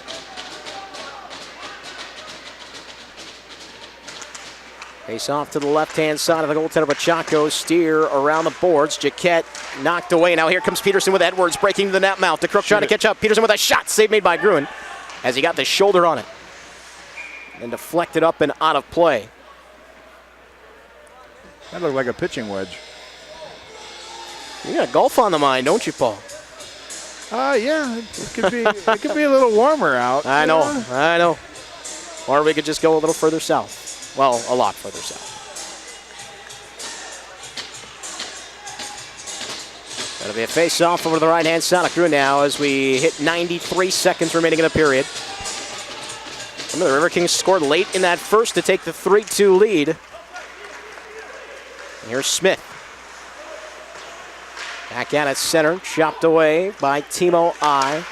Miller deflects one into the Riverkings zone. It'll be Jordan Steer.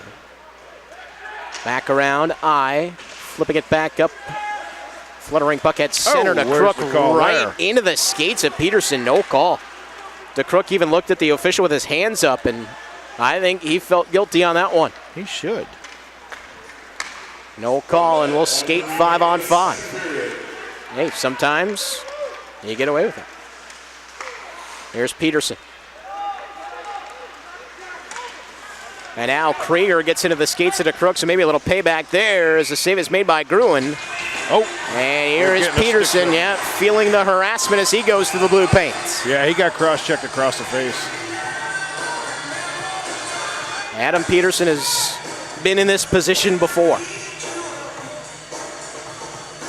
I figure one final home game, got to make sure you go there and remind that goaltender whose ice you're on. Yeah, I've never been a big fan of the stick work after the play, though. So maybe they're going to call somebody, maybe not. But. Well, Tim just got a little tap on the back from the linesman. And there he goes, cross-check. He caught that one, Paul, and it's going to be a power play here for the Riverkings late in the period. Good.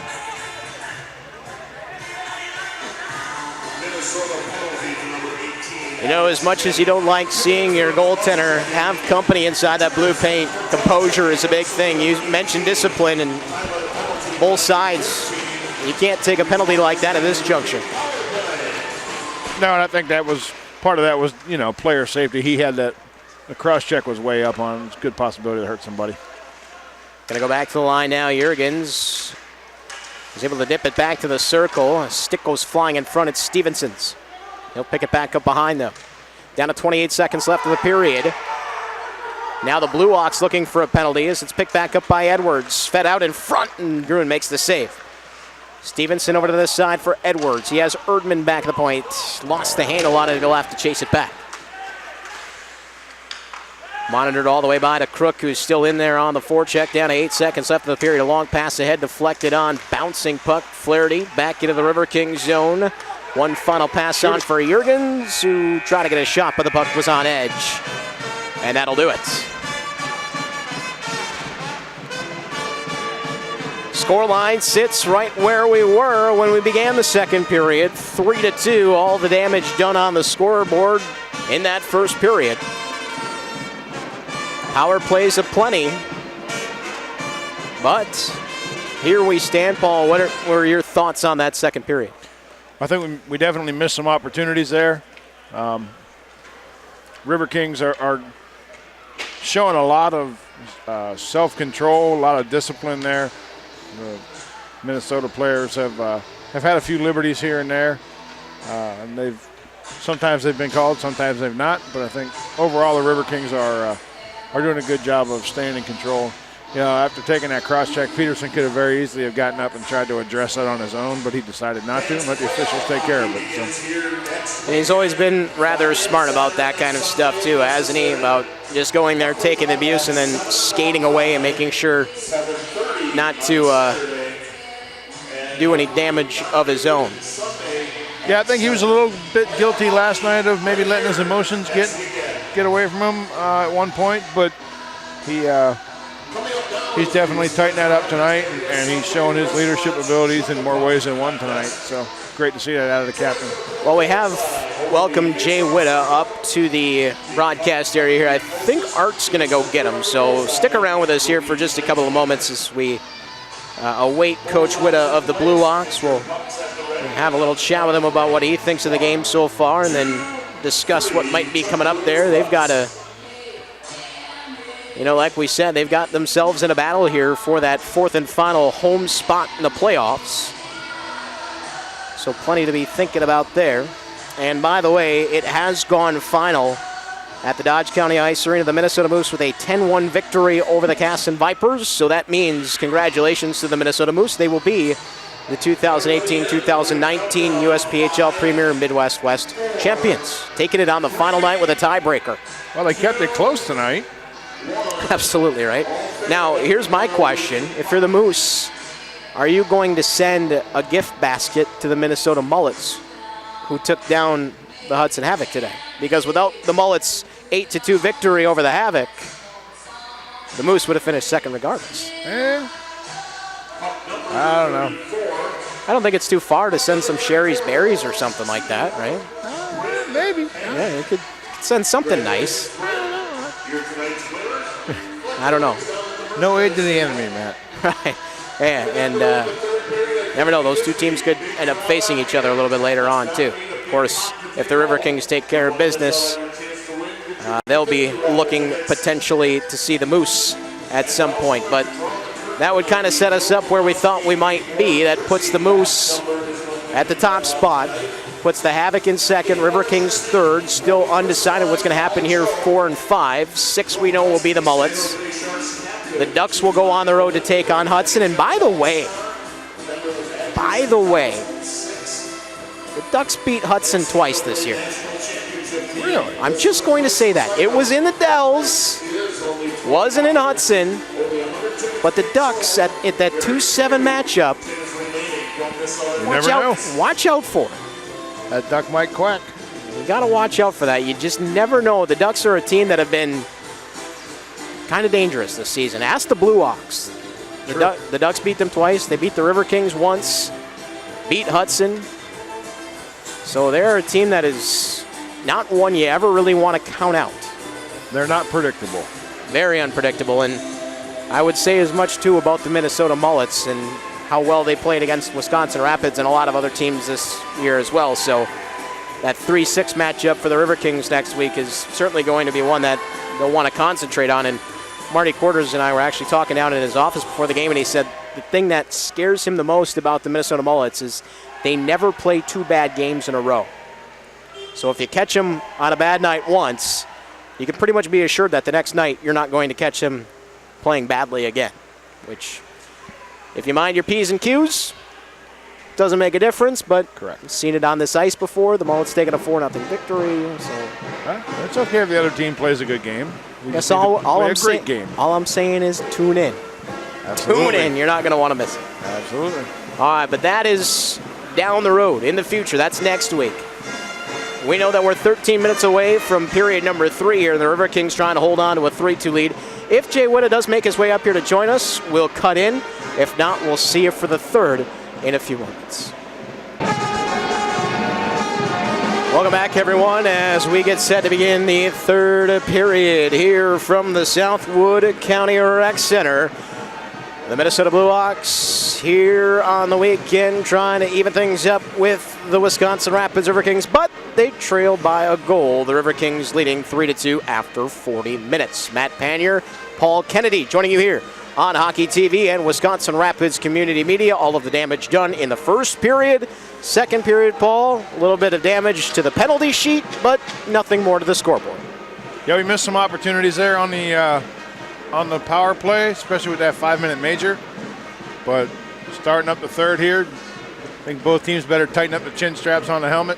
It's a big game for both sides, so one team's trying to get some momentum and one team's trying to gain a little firmer standing in the playoffs. So I think it's going to be a tightly contested battle to the end. And Matt Fillmore pointed this out to me, and he made a really good point. You know, now we're down to what could be the final 20 minutes of the regular season here for a team full of 20-year-old players in the Minnesota BlueOx, and something on the line. You have 52 points. The Rum River Mallards have 49. So if you're at the 52 points after this period, you got Rum River playing tomorrow, Monday, and Wednesday, which is a lot of hockey to slam in between tonight and the opening game of the playoffs next week. But that is also a chance for Rum River to move into fourth and have home games over Minnesota. Well, I don't think these guys are going to be complaining about having to play too much hockey. The BlueOx will definitely be the fresher of the two squads, no question. But the only question is, will they be hosting or will they be traveling? Here is Krieger. Able to flip that one back in, and it is wrapped back around. The Riverkings are on the power play here to begin this third period for another 52 seconds. Leading by 1. Timo Wise got 2 power play goals. Adam Peterson has 1 marker here for the Riverkings as well. That one at even strength. Fleming giving it off for Peterson at the top of the circle. Eye is in the bumper spot. Tried the shot, and Gruen did not see that one sail through the blue paint. Attempted pass back out front. Got intercepted. Krieger will leave it back down for Peterson. Top of the circle for Peterson. Very deliberately will toss that back down for Krieger. 21 seconds left of the power play. Here's Peterson with the shot. Save made by Gruen. Peterson right back to his own rebound, though. Taking a look. Pass across. Didn't make it through. Finds Eye. Another shot. That one skips wide as it goes off of a stick in front. Eye's stick broke. Yeah, the lumber failing him. You don't see a lot of that here, though. Yeah, not really. And I think that's probably the first one of the game. The NHL seems like they break a stick every shot. A lot of lightweight experimental stuff there, I think, huh? Probably the tried and true stuff here. Plus, they got a lot of money at those NHL guys. They can just keep buying sticks left and right. At $200 a stick, they should. There's a long outlet pass ahead and just out of the reach of Jared Stevenson. Had he been about an inch further ahead, he might have gotten a tip on that one, but it'll go for icing.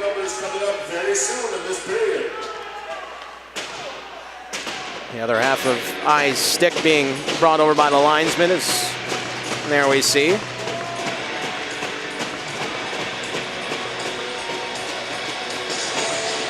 Okay, so it's a big face-off. Going to be Eric Worry to take it against Jesse Edwards. And once again, it's Edwards that wins it. The Riverkings, as they traditionally are, very good in that defensive zone face-off here in this contest. Good job by Stevenson to go there and negate the icing. Good work. One of the faster skaters at this level. Kirchnock looking to spin away, has 2 right in his back pocket. Kirchnock had his pocket picked then. Now gives back to the line and Chase McKenzie. McKenzie able to hold in. Kirchnock getting it back, trying to spin away. Worry is right there. Dropped it back to the line, and now McKenzie in possession.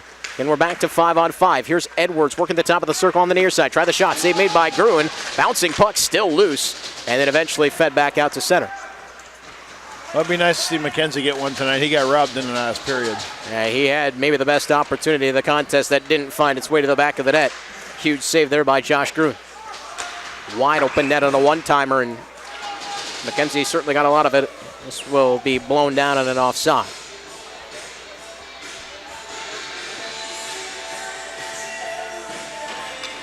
.27 left here. The Riverkings now putting a little bit more pressure back on offensively. They've taken over the shot on goal category at 27-25. Trying to keep the BlueOx down on the right-hand side.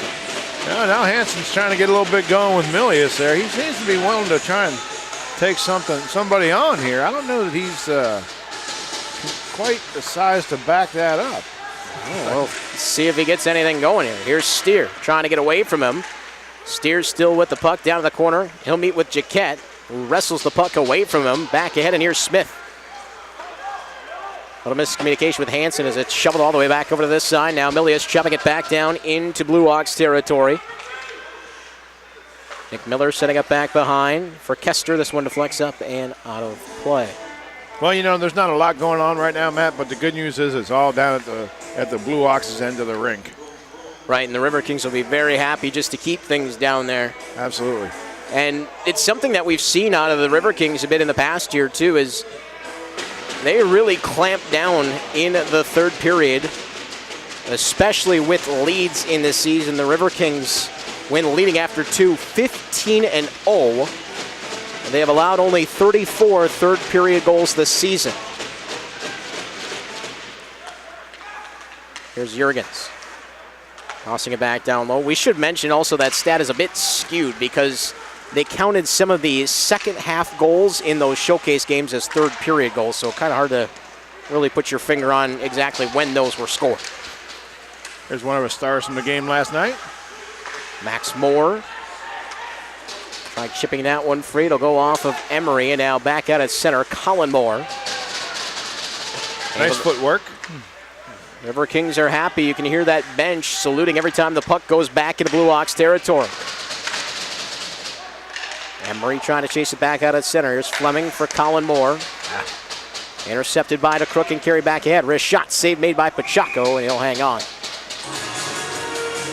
Of course, Colin Moore, who began the season on defense, went out with a wrist injury, came back into the lineup a couple of weeks ago, up at forward, and looking rather comfortable in that position. Yeah, I think he's settled in. So, just one of those team guys that'll do what he has to do to make it into the lineup, and if you have to switch positions, sometimes you have to do it for the team. Well, and at this point in their career, that may not necessarily be bad. It gives them more exposure to another position that, you know, could help them as they're moving forward in their careers onto college or maybe even moving up into the professional ranks higher. Yeah, absolutely. Look at Dustin Buffalo, who won a Stanley Cup started as a defenseman, then won the Stanley Cup as a forward, and now plays defenseman again. Happens to at every level. Back out at center, intercepted Harold Jurgens. He'll flip it back in. One of the later additions to the defensive unit here for the Riverkings. Evan Erdman, another, and boy, it's hard to take either one of those two guys off of the blue line. Yeah, he's been a great addition to the team. Nice stop by Pacheco, right out at the top of the blue paint, hugs that puck, and there is no rebound. There's Hansen getting that stick up on Peterson again. He must have ate his Wheaties today. I suppose, or something along those lines. I was never a big Wheaties fan. No? No. Frosted Wheaties, maybe. Yeah. Not enough sugar in Wheaties, I suppose. Oh, I like them. I did have to get the box with Dan Marino on it, though. Not Bruce Jenner? No. Sadly, no. This one is flipped back down low. It'll be taken by the Riverkings as the outside of the post has been rung here. Back to the line. Swenson another wrist shot with a deflection in front there by Kester, trying to provide a screen up and out of play right at the 5-minute mark of the period. Well, now the BlueOx are starting to put a little pressure on down at our end, so need to get back in control of this thing. You know, one thing they have done well throughout the contest, Paul, although it hasn't paid off, is put pressure in front of that goaltender, or I should say put bodies in front of the goaltender. Saw it there again, but just aren't quite getting the bounces that they're looking for. Hockey's a funny game like that. Well, if you could control the bounces. Yeah, right. Right back at its center to be intercepted by Cobb as the Riverkings were looking for Milius across the line. Jurgens wrapping back around, ends up getting intercepted there by Smith. It was stuck on the dasher. Hansen able to pull it free, centering out front, going to come all the way back to the line. Here's Cobb winding up a shot, and a big block by Jurgens. Another wrist shot through traffic, that one over the top of the net by number 8, Jonathan Kester. Haven't called his name much. Riverkings would be almost better off just icing this. Okay, Pachaco's going to slow that down now. So. And not a bad idea there by Pachaco at all, as there was a lot of pressure from the BlueOx. A lot of buzzing around. Pachaco stops the badness.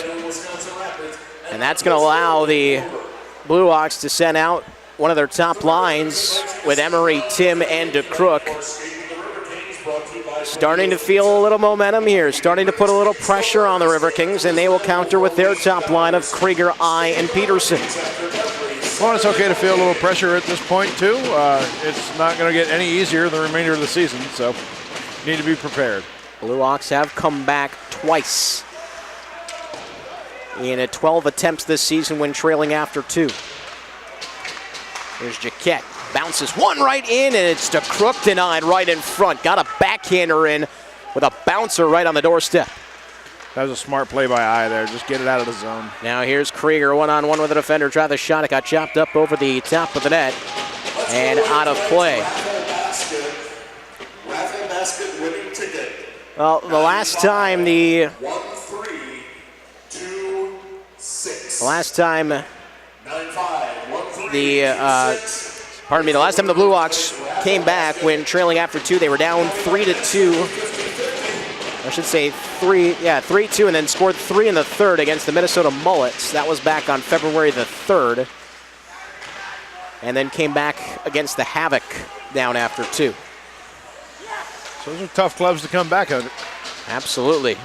Here's Stevenson with Kirchnock breaking. Found him. Kirchnock backhander save and then denied a second time. As he got with that.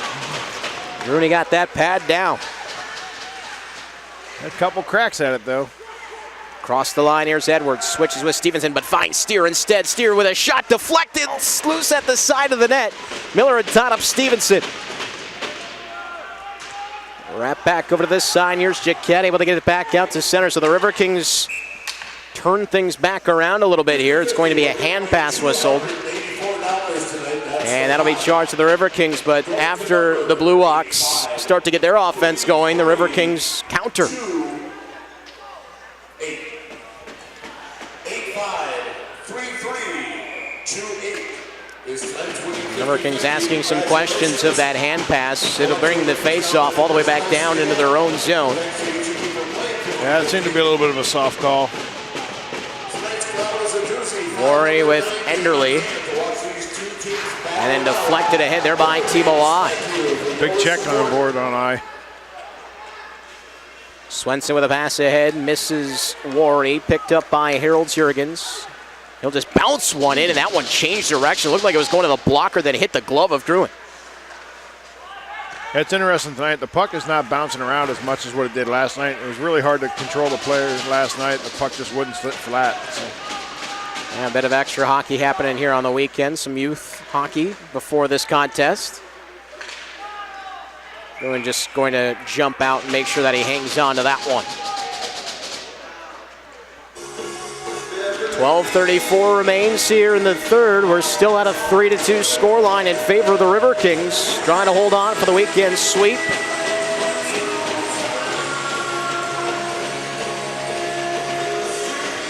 A face-off over to the right-hand side of Josh Gruen, who's stopped 26 out of 29 now.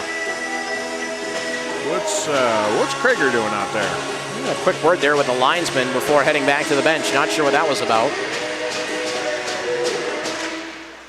Off the draw, shot back toward the wall. Jaquette has it. Can't get it past Kyle Smith, though. He'll look for Milius. Spinning back in the corner down low for Rich Young. And Miller threw a nice check. Young is not easy to take off of that puck. He's got it again, looking for Milius, a bouncer. Right back to Rich Young. Bad pass. Jurgens a bit handcuffed there. Had to toss it down low. Smith going to be tied up as Young comes in sniffing around for that loose puck. Once again, it'll be Worry who's tied up. Smith taken away from him.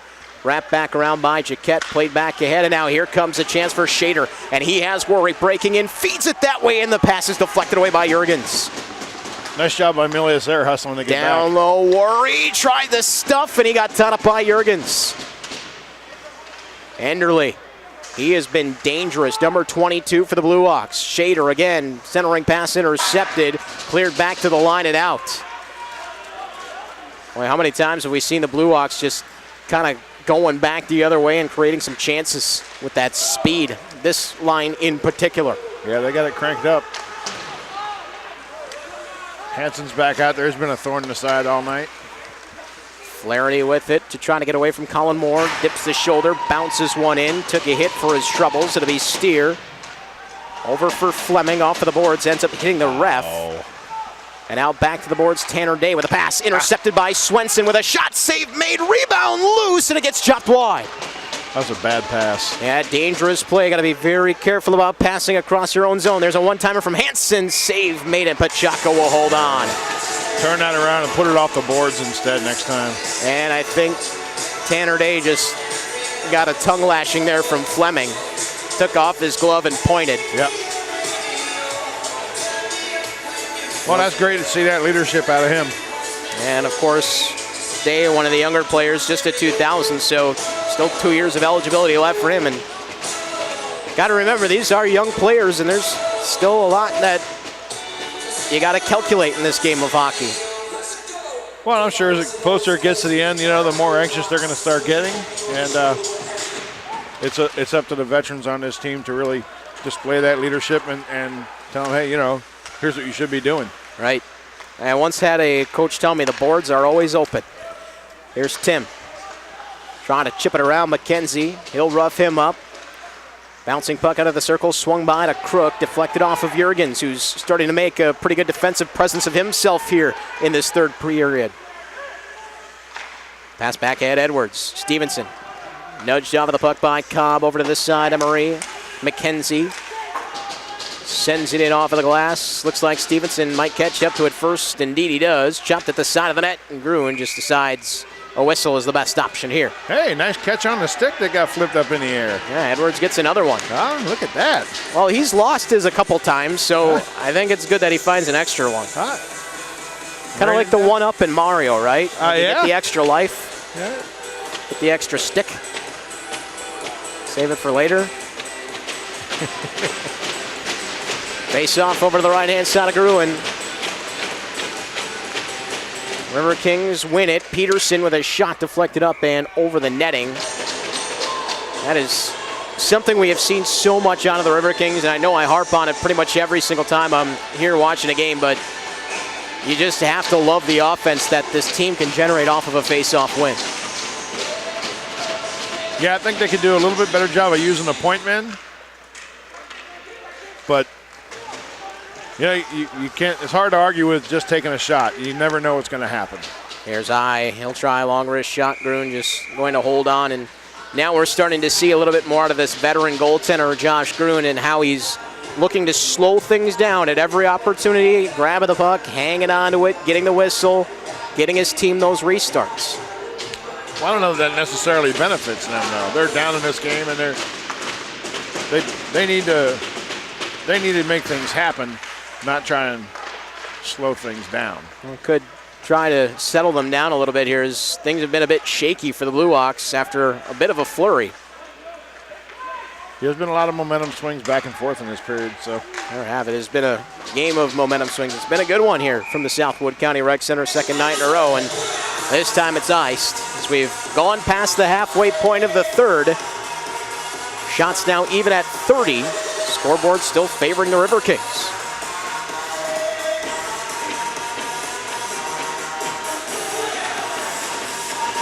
I would imagine at some point, Paul, we're going to see the BlueOx maybe start to shorten up that bench a little bit, roll those top two lines a little more, and on the other side, the school of thought from Artie Quarters is let's keep rolling forward because I feel confident with all of them.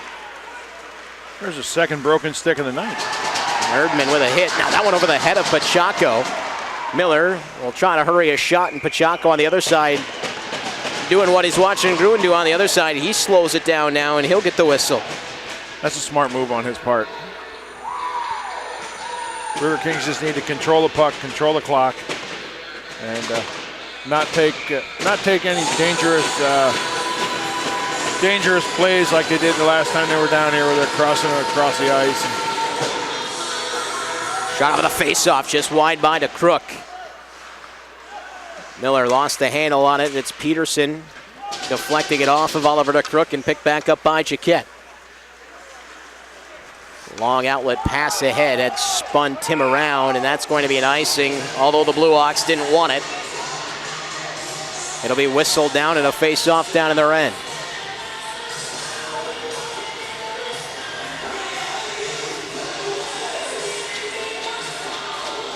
So, Paul, do you think this pace, the whistles, the slowdowns, good for the Riverkings right now? Yeah, I think it is. It keeps the BlueOx from getting any momentum. They'll take it back out after a shot gets blocked and toss it back into the Riverkings zone. Here is Steer. Around for I, locates him, and Timo I's back out of neutral with Krieger and Peterson working down the near side. Jaquette to it first, couldn't feed it past Peterson. Emery loses the handle on the puck. It'll come back to the line. I was able to hold it onside, maybe not. Wouldn't have mattered though, as it's back out at center. Here's to Crook carrying in, drops it back for Tim and trying to feed it back for the Crook. Emery at the side of the net had it poked away. It'll be Peterson to it first down at center and deflected away from Kirchner. Riverkings are very responsibly defensively there. They had 4 or 5 men back. And I think they know that at some point the BlueOx here are going to begin to gamble. That's why the Riverkings have done so well when leading after 2 all season. Here's Stevenson carrying all the way through, trying to backhand her, and it's knocked aside by Gruen. McKenzie. Shot deflected in front, still loose, chopped at. Edwards comes to help out, but Kirchner has it. Shoot it again. Another one there, and that one deflects up and into the glove of Gruen. That bounced around a little bit, had a chance. Yeah, actually deflected off of the defender in front, which isn't a bad thing. If it goes in, it goes in. And we saw that too. First goal of the game. Yep. Off of the defender. Yeah. Down to 8:02 remaining here. Last gasps coming up here for the BlueOx as they try to find some offense. Here's McKenzie, out of the face-off win again by the Riverkings. Young, tough angle shot, didn't make it through. McKenzie stepping back up. He'll get nudged by Worry. Back to the line, knocked down by Young again. His wrist shot goes off of a shin pad of Shader and back out to center where Jurgens retrieves. Harold Jurgens ahead for Milius, helped it back into the offensive zone, and there you hear that Riverkings bench again saluting the team just for getting that puck deep, making the BlueOx go to work. Yeah, it's interesting that they pound in boards that way. You don't hear that out of any other team that's really been here this year. Yeah, certainly a very spirited bunch is the home squad. Now here's a chance for a 2-on-2. Shader in possession over the line with Enderle. Shader going to drop it off for Enderle now. Ran out of room. Steer able to push him into the boards. Enderle back to the line. Cobb now walking in. Shot deflected. Rebound loose, and then Young will pull it away as Shader was right there. Shader looking for a penalty. Still working the refs here. Not going to get it though. Well, if they're going to call him for a penalty, Hansen should go too. He knocked Milius' stick up into the seats. 2-on-2 back the other way. Here comes Shader with Enderle again. 1-on-1 now as Enderle going off for a change. And at the end of a shift there, the BlueOx will have to retreat. Day. Oh, the stick got up there. Oh, and he might have gotten away with it. The ref doesn't put the arm up. And the BlueOx will now try to break it back the other way. Riverkings might have gotten away there. Hansen's upset. He's trying to convince the referees he should be getting that. Oh, I'm sorry, that wasn't Hansen. That's Coaster. Yeah, he was spilled, but we skate on 5-on-5. Down to 6 1/4 left here. in this third period. Swatted at, taking it over the line. Hansen intercepted by Fleming. Fanned on it though, and here's Kester. Back out in front, skipped that one through the blue paint, and then Hansen ran into the goaltender, and then he's going to get hit by Max Moore, who's going to take another shot on him, and then another BlueOx player coming in. That's Worry, as tempers flare down in the River King crease. Well, and Hansen's been looking for to start something the whole game.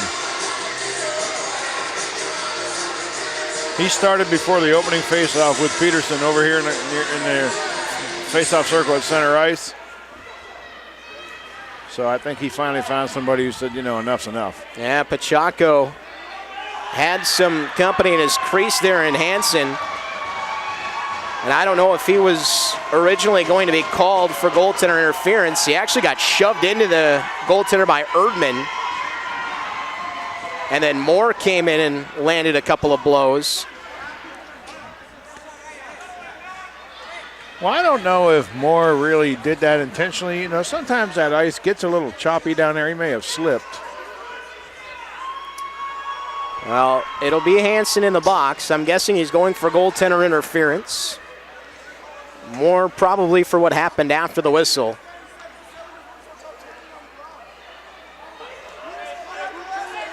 And the arguments are now starting to go back and forth below us here. 2 minutes for roughing to Wisconsin Rapids number 11. Minnesota penalty to number 7, Hunter Hansen.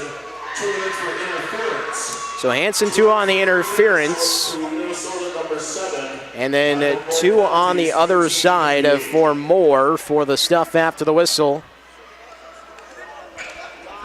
And you can maybe hear that we're having the BlueOx players get a bit on the frustrated side as they try to plead their case to the refs below us. Well, those are much better calls than last night's matching unsportsmanlike conduct calls. So out of all this, I don't know if we're going to see 4-on-4 or 5-on-5. We'll have to await that. I'd say it'd be 4-on-4. They're both minors. It looks like the faceoff is going to stay down in the River Kings end here with 6:02 remaining. The temperature rising a bit here at the Southwood County Rec Center. Well, they've got our producer Art fired up here, so he's in the game. Yeah, Art's looking to hit the dump button here. It's okay, you get to edit this afterward. Wait a minute, that's an option? Yeah. Thankfully, on the internet for Hockey TV, we don't have to worry about those kinds of things. Although we don't condone it. And you are correct, Paul. 4-on-4. We will skate for the next 2 minutes. Some open ice here now. Old-time hockey, boys. Eddie Shore. Yeah, we're going to see the penalty time go up here. We haven't seen that yet. That's why the delay comes.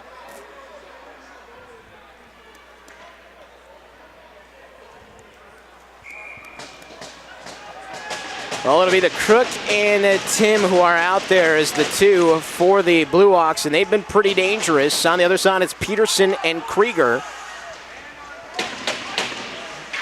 Fleming in a bit of danger. Tim able to take it away from him. Krieger trying to skate free with the puck into the skates of the Crook.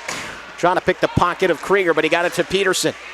Fleming made a nice play there from his knees. He was really kind of almost down and out of that play and managed to stay with it and move it up. So Fleming chopped down by the Crook. That's going to be a penalty. A tripping call coming up here. Pacheco's turning on the Jets. Boy, the River Kings will be content just to hang on to this puck for a little while. Kill a little bit more time here. Here's Edwards dropping it back. Steer back behind. As we're down to 1:15 left on the 4-on-4, and then finally touched there by the Crook. So it'll be 4-on-3 for the next minute 12. Gotta be smart. And the Crook grabbing Edwards' stick as he skates back to the box.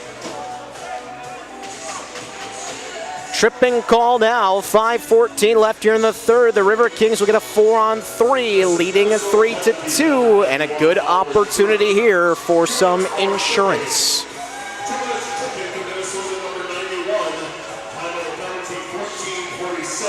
You're a real estate guy, right, Paul? Yes, sir, among other things. So you know a lot about insurance, right? We have a lot of resources for that. There you go. Well, I think the Riverkings are looking for a resource right here, right? It'd be good for them to light the lamp. Steer the right-handed shot, gives over to Jurgens. One-timer, and that one off of the side of the net. Gruen was hoping for some interference, won't get it. Now another one-timer coming in, the save made by Gruen. He'll cover up. They've got to get in front of the net. He's going to stop those all night long. Well, they were there for a moment, and Gruen trying to argue that his blue paint was encroached upon. You start working the referees like that, that's a bit of a sign of desperation. And the conversation continues here as we're now under 5 minutes remaining in the third. 4-on-3 stays on here for the next 57 seconds, and then some more power play time for the Riverkings. Be good to pick one up here. Jurgens, the left-handed shot at the top of the circle. Back to Steer. He surveys. Gives back. Jurgens, one-timer, and that one off of the glove of Flaherty in front. Here is Krieger. Back to the line and Steer. Steer to Jurgens. Jurgens stepping in. Shot it just wide. Trying to pick the glove hand side. Good shot, just a little wide. Steer now at the top of the circle over to this side. Jurgens, one-timer off the post and out of play. Jurgens got to feel a little snake bit now. He's had 3 different opportunities at it and just couldn't get it to go. Yeah, Steer coming over, giving him a salute. That was well set up by a couple of trigger men up top for the Riverkings. Jurgens just unable to get it past the iron. Yeah, tried the one-timer, tried the wrist shot, nothing's happening. Riverkings will keep out that same 4. Got to be happy with the way they're working the puck right now, getting some good looks. 4-on-3 for 31 seconds. Another face-off win starts the offense. Here's Steer, fakes, gives across Jurgens, one-timer over the top of the net again. Steer back in possession, top of the circle, gives on Peterson. He surveys. Peterson walking out. Jurgens has it one more time. Another shot. Score! Through traffic, heralds Jurgens. There we go. The Riverkings have a 2-goal lead with 4:15 left in the third. What do they say, Paul? Third time's the charm. That was about the third quality scoring chance Harold Jurgens had on that 4-on-3. Yep. And the charm came. Yeah, they kept feeding him. He finally managed to get that home. So he's got a great shot. So it'll be Harold Jurgens with his 9th of the season. The defenseman doing that in just 22 games. Point number 17 and 3rd on the power play. Just when the Riverkings needed it, and that's going to make things very difficult here. With just 4:05 left for the BlueOx, now trailing by 2. Yeah, that was a huge goal. Stevenson trying to slip free just outside of the line, and it's sent back in now to Riverking territory where Fleming finds an open wing and clears out to center. Jaquette for Worry firing it in. BlueOx trying to get something going here. We'll keep our eye on Gruen and have to wonder just when the BlueOx decide to go for that extra attacker. They pulled their goalie at about the 2-minute mark last night, I believe it was. Back over the line offside as DeCrook pulled it across and then pulled it back.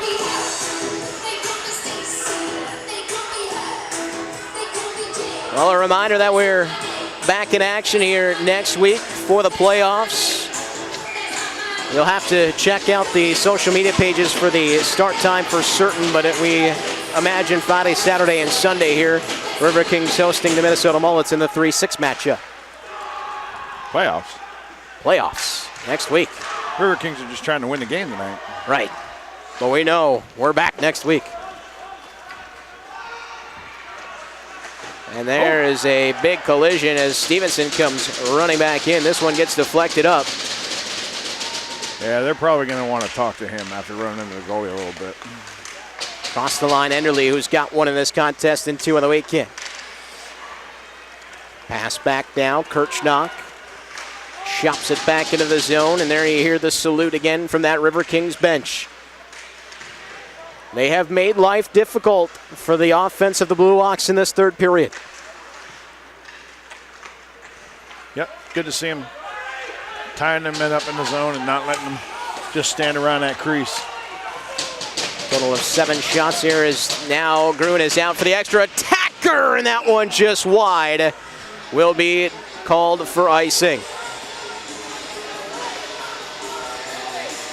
Oh, the Riverkings had a look there at the empty net. So 2:33 left.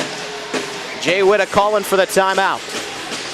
I think they had 2 or 3 cracks at it last night, and they just couldn't get it to go then either. So, but at this point, you've got the game won. Take care of your defensive responsibilities, and just let the clock be your friend. 2:33 left here in the third period. The Riverkings looking for the weekend sweep. Looking to round out the regular season with a win over the Minnesota BlueOx. Scoring 3 in the first, 1 here in the third. The BlueOx getting 2, had tied it at 2. Before Team OI got the 5-on-3 goal with less than a minute remaining in the first period. Goaltenders have been on point quite a bit here, especially from the second period on.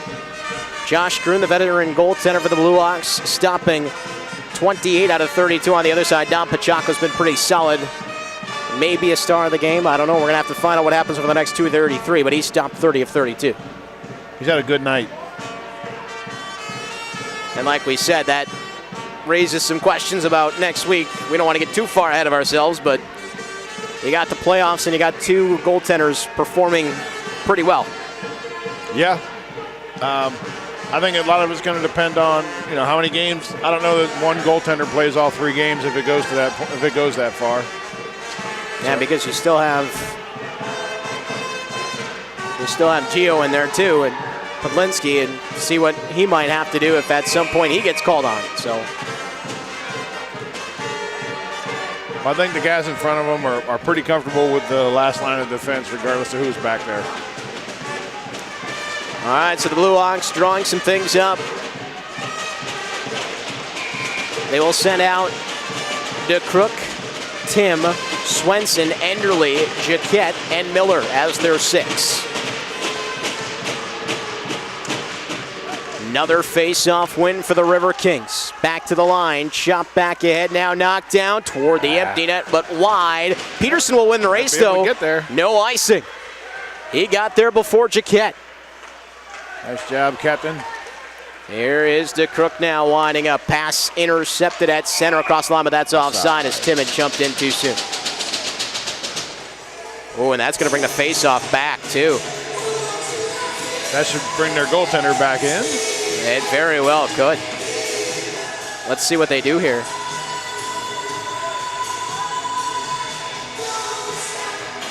Face-off just outside of the BlueOx end. They're trying to plead the case that it shouldn't be there, but the pass did originate from just outside the zone. And it looks like they're going to gamble, and nope, maybe not. I see Grooney getting ready to jump over the... Well, he was ready to jump, but he's not going to do it. They'll leave the 6 attackers out. Boy, and as good as the Riverkings have been on face-offs, this is quite a gamble, but the BlueOx do win it. And somebody might end up being a street hockey goalie. Maybe. No pads, no problem. Here's Jaquette. Flipping it back over toward the far side. Miller up the wall, pass on. This one will skip wide. Will it be icing? No. Here is Steer. Couldn't get it past Enderly. Pass comes back now. Miller, shot save made by Pachaco, and he got a quick whistle. That was a quick whistle. And Steer and Tim, and then Fleming. Now, if you're the Riverkings, you don't want to do this. Nope, stay it away. Obviously, you don't like seeing that puck get shot in your net after the whistle, but you can't take a penalty here. Well, you shot it into their net 4 times when it counts, so. Minute 49 left here in the third. So the Riverkings do escape without taking a penalty after some extracurriculars.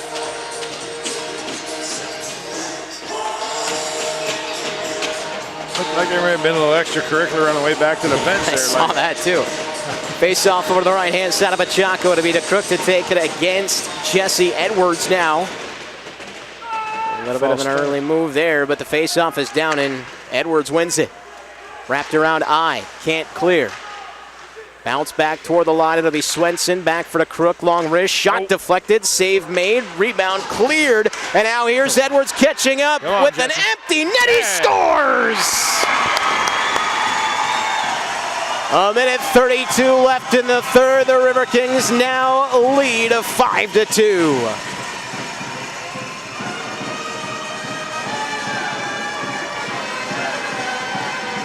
Well, the kids can start lacing up their skates. Jesse Edwards scoring his 18th of the season. The band goes into celebration mode again. The crowd here at Wisconsin Rapids, it was over 500. And they have been pleased with the Riverkings' effort. Jesse Edwards gives them another reason to cheer, making it 5-2. It all spurs from the defense. Getting in front of Pachaco, clearing the puck out to neutral. And there was Jesse Edwards out at center to catch up to that loose puck and made no mistake into the empty net.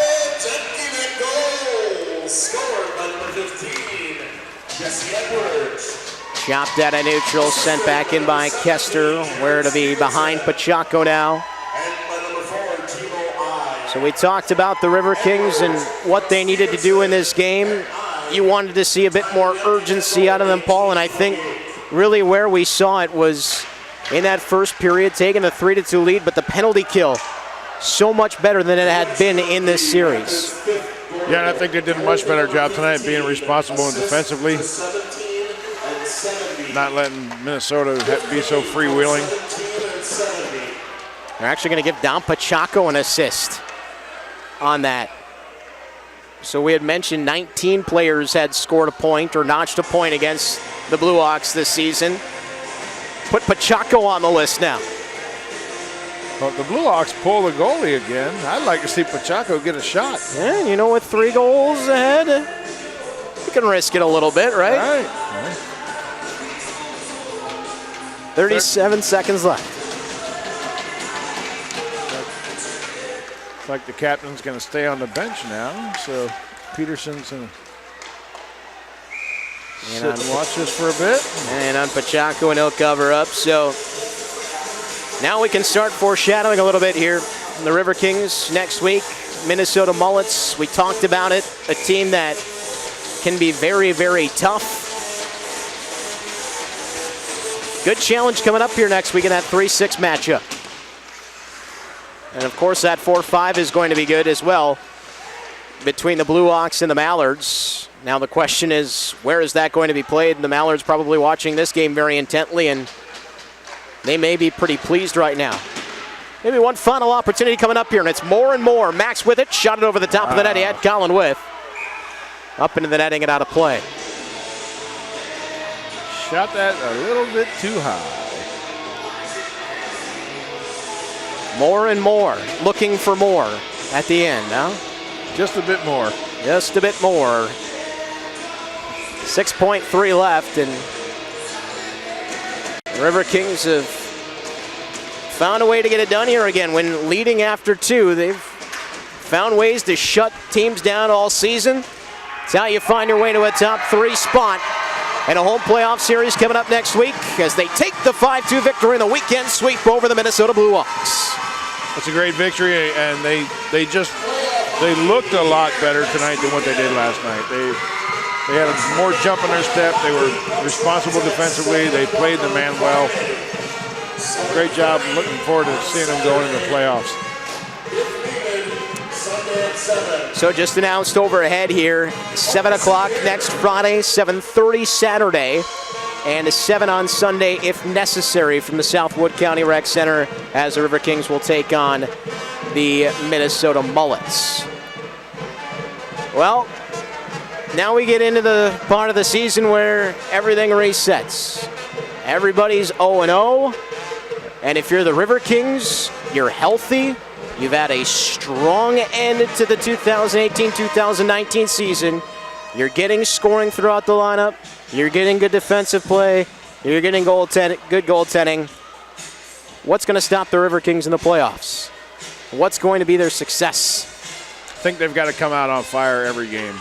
They can't come out tentative. They can't come out thinking that they're okay if they need to come from behind. They probably will be if that comes down to that, but I think they need to show that, definitely need to show that sense of urgency right out of the gate every time they drop the puck, and don't let anybody, give anybody any room at all to get up on them. So the Riverkings will end the regular season at 29-14-1, 59 points. That will leave them just 5 points shy of the top spot. And again, the Minnesota Moose securing that earlier today at 64 points, tied with Hudson, but they get the tiebreaker with more wins. They had 32, Hudson had 31. The BlueOx will end the season at 25-17-2 at 52 points, and for the moment, fourth. But Rum River still with 3 games remaining on the season, just 3 points back in playing Casson and Steele County. And a very good chance that they could move into the 4th spot and host that playoff game next week. We got to get ready for our 3 stars here, Matt. Absolutely. By the way, third period scoring, Harold Juergens, 9th of the season from Steer and Peterson. So that's a 3-point game for Steer. And then Jesse Edwards from Stevenson and Pachaco on the empty netter at 18-28. Goalie's helping himself out. Gotta like that. You give up 2, but you assist on 1.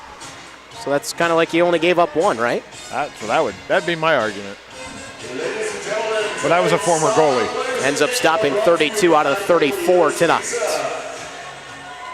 Tonight's third star player of the game, number 28, Abel Peterson. Peterson scores the second goal of the contest, his 89th as a River King. Our second star player of the game is number 6, Harold Juergens. Juergens, of course, scoring the insurance marker here, the power play goal in the third, and boy, what a nice addition he was to this team.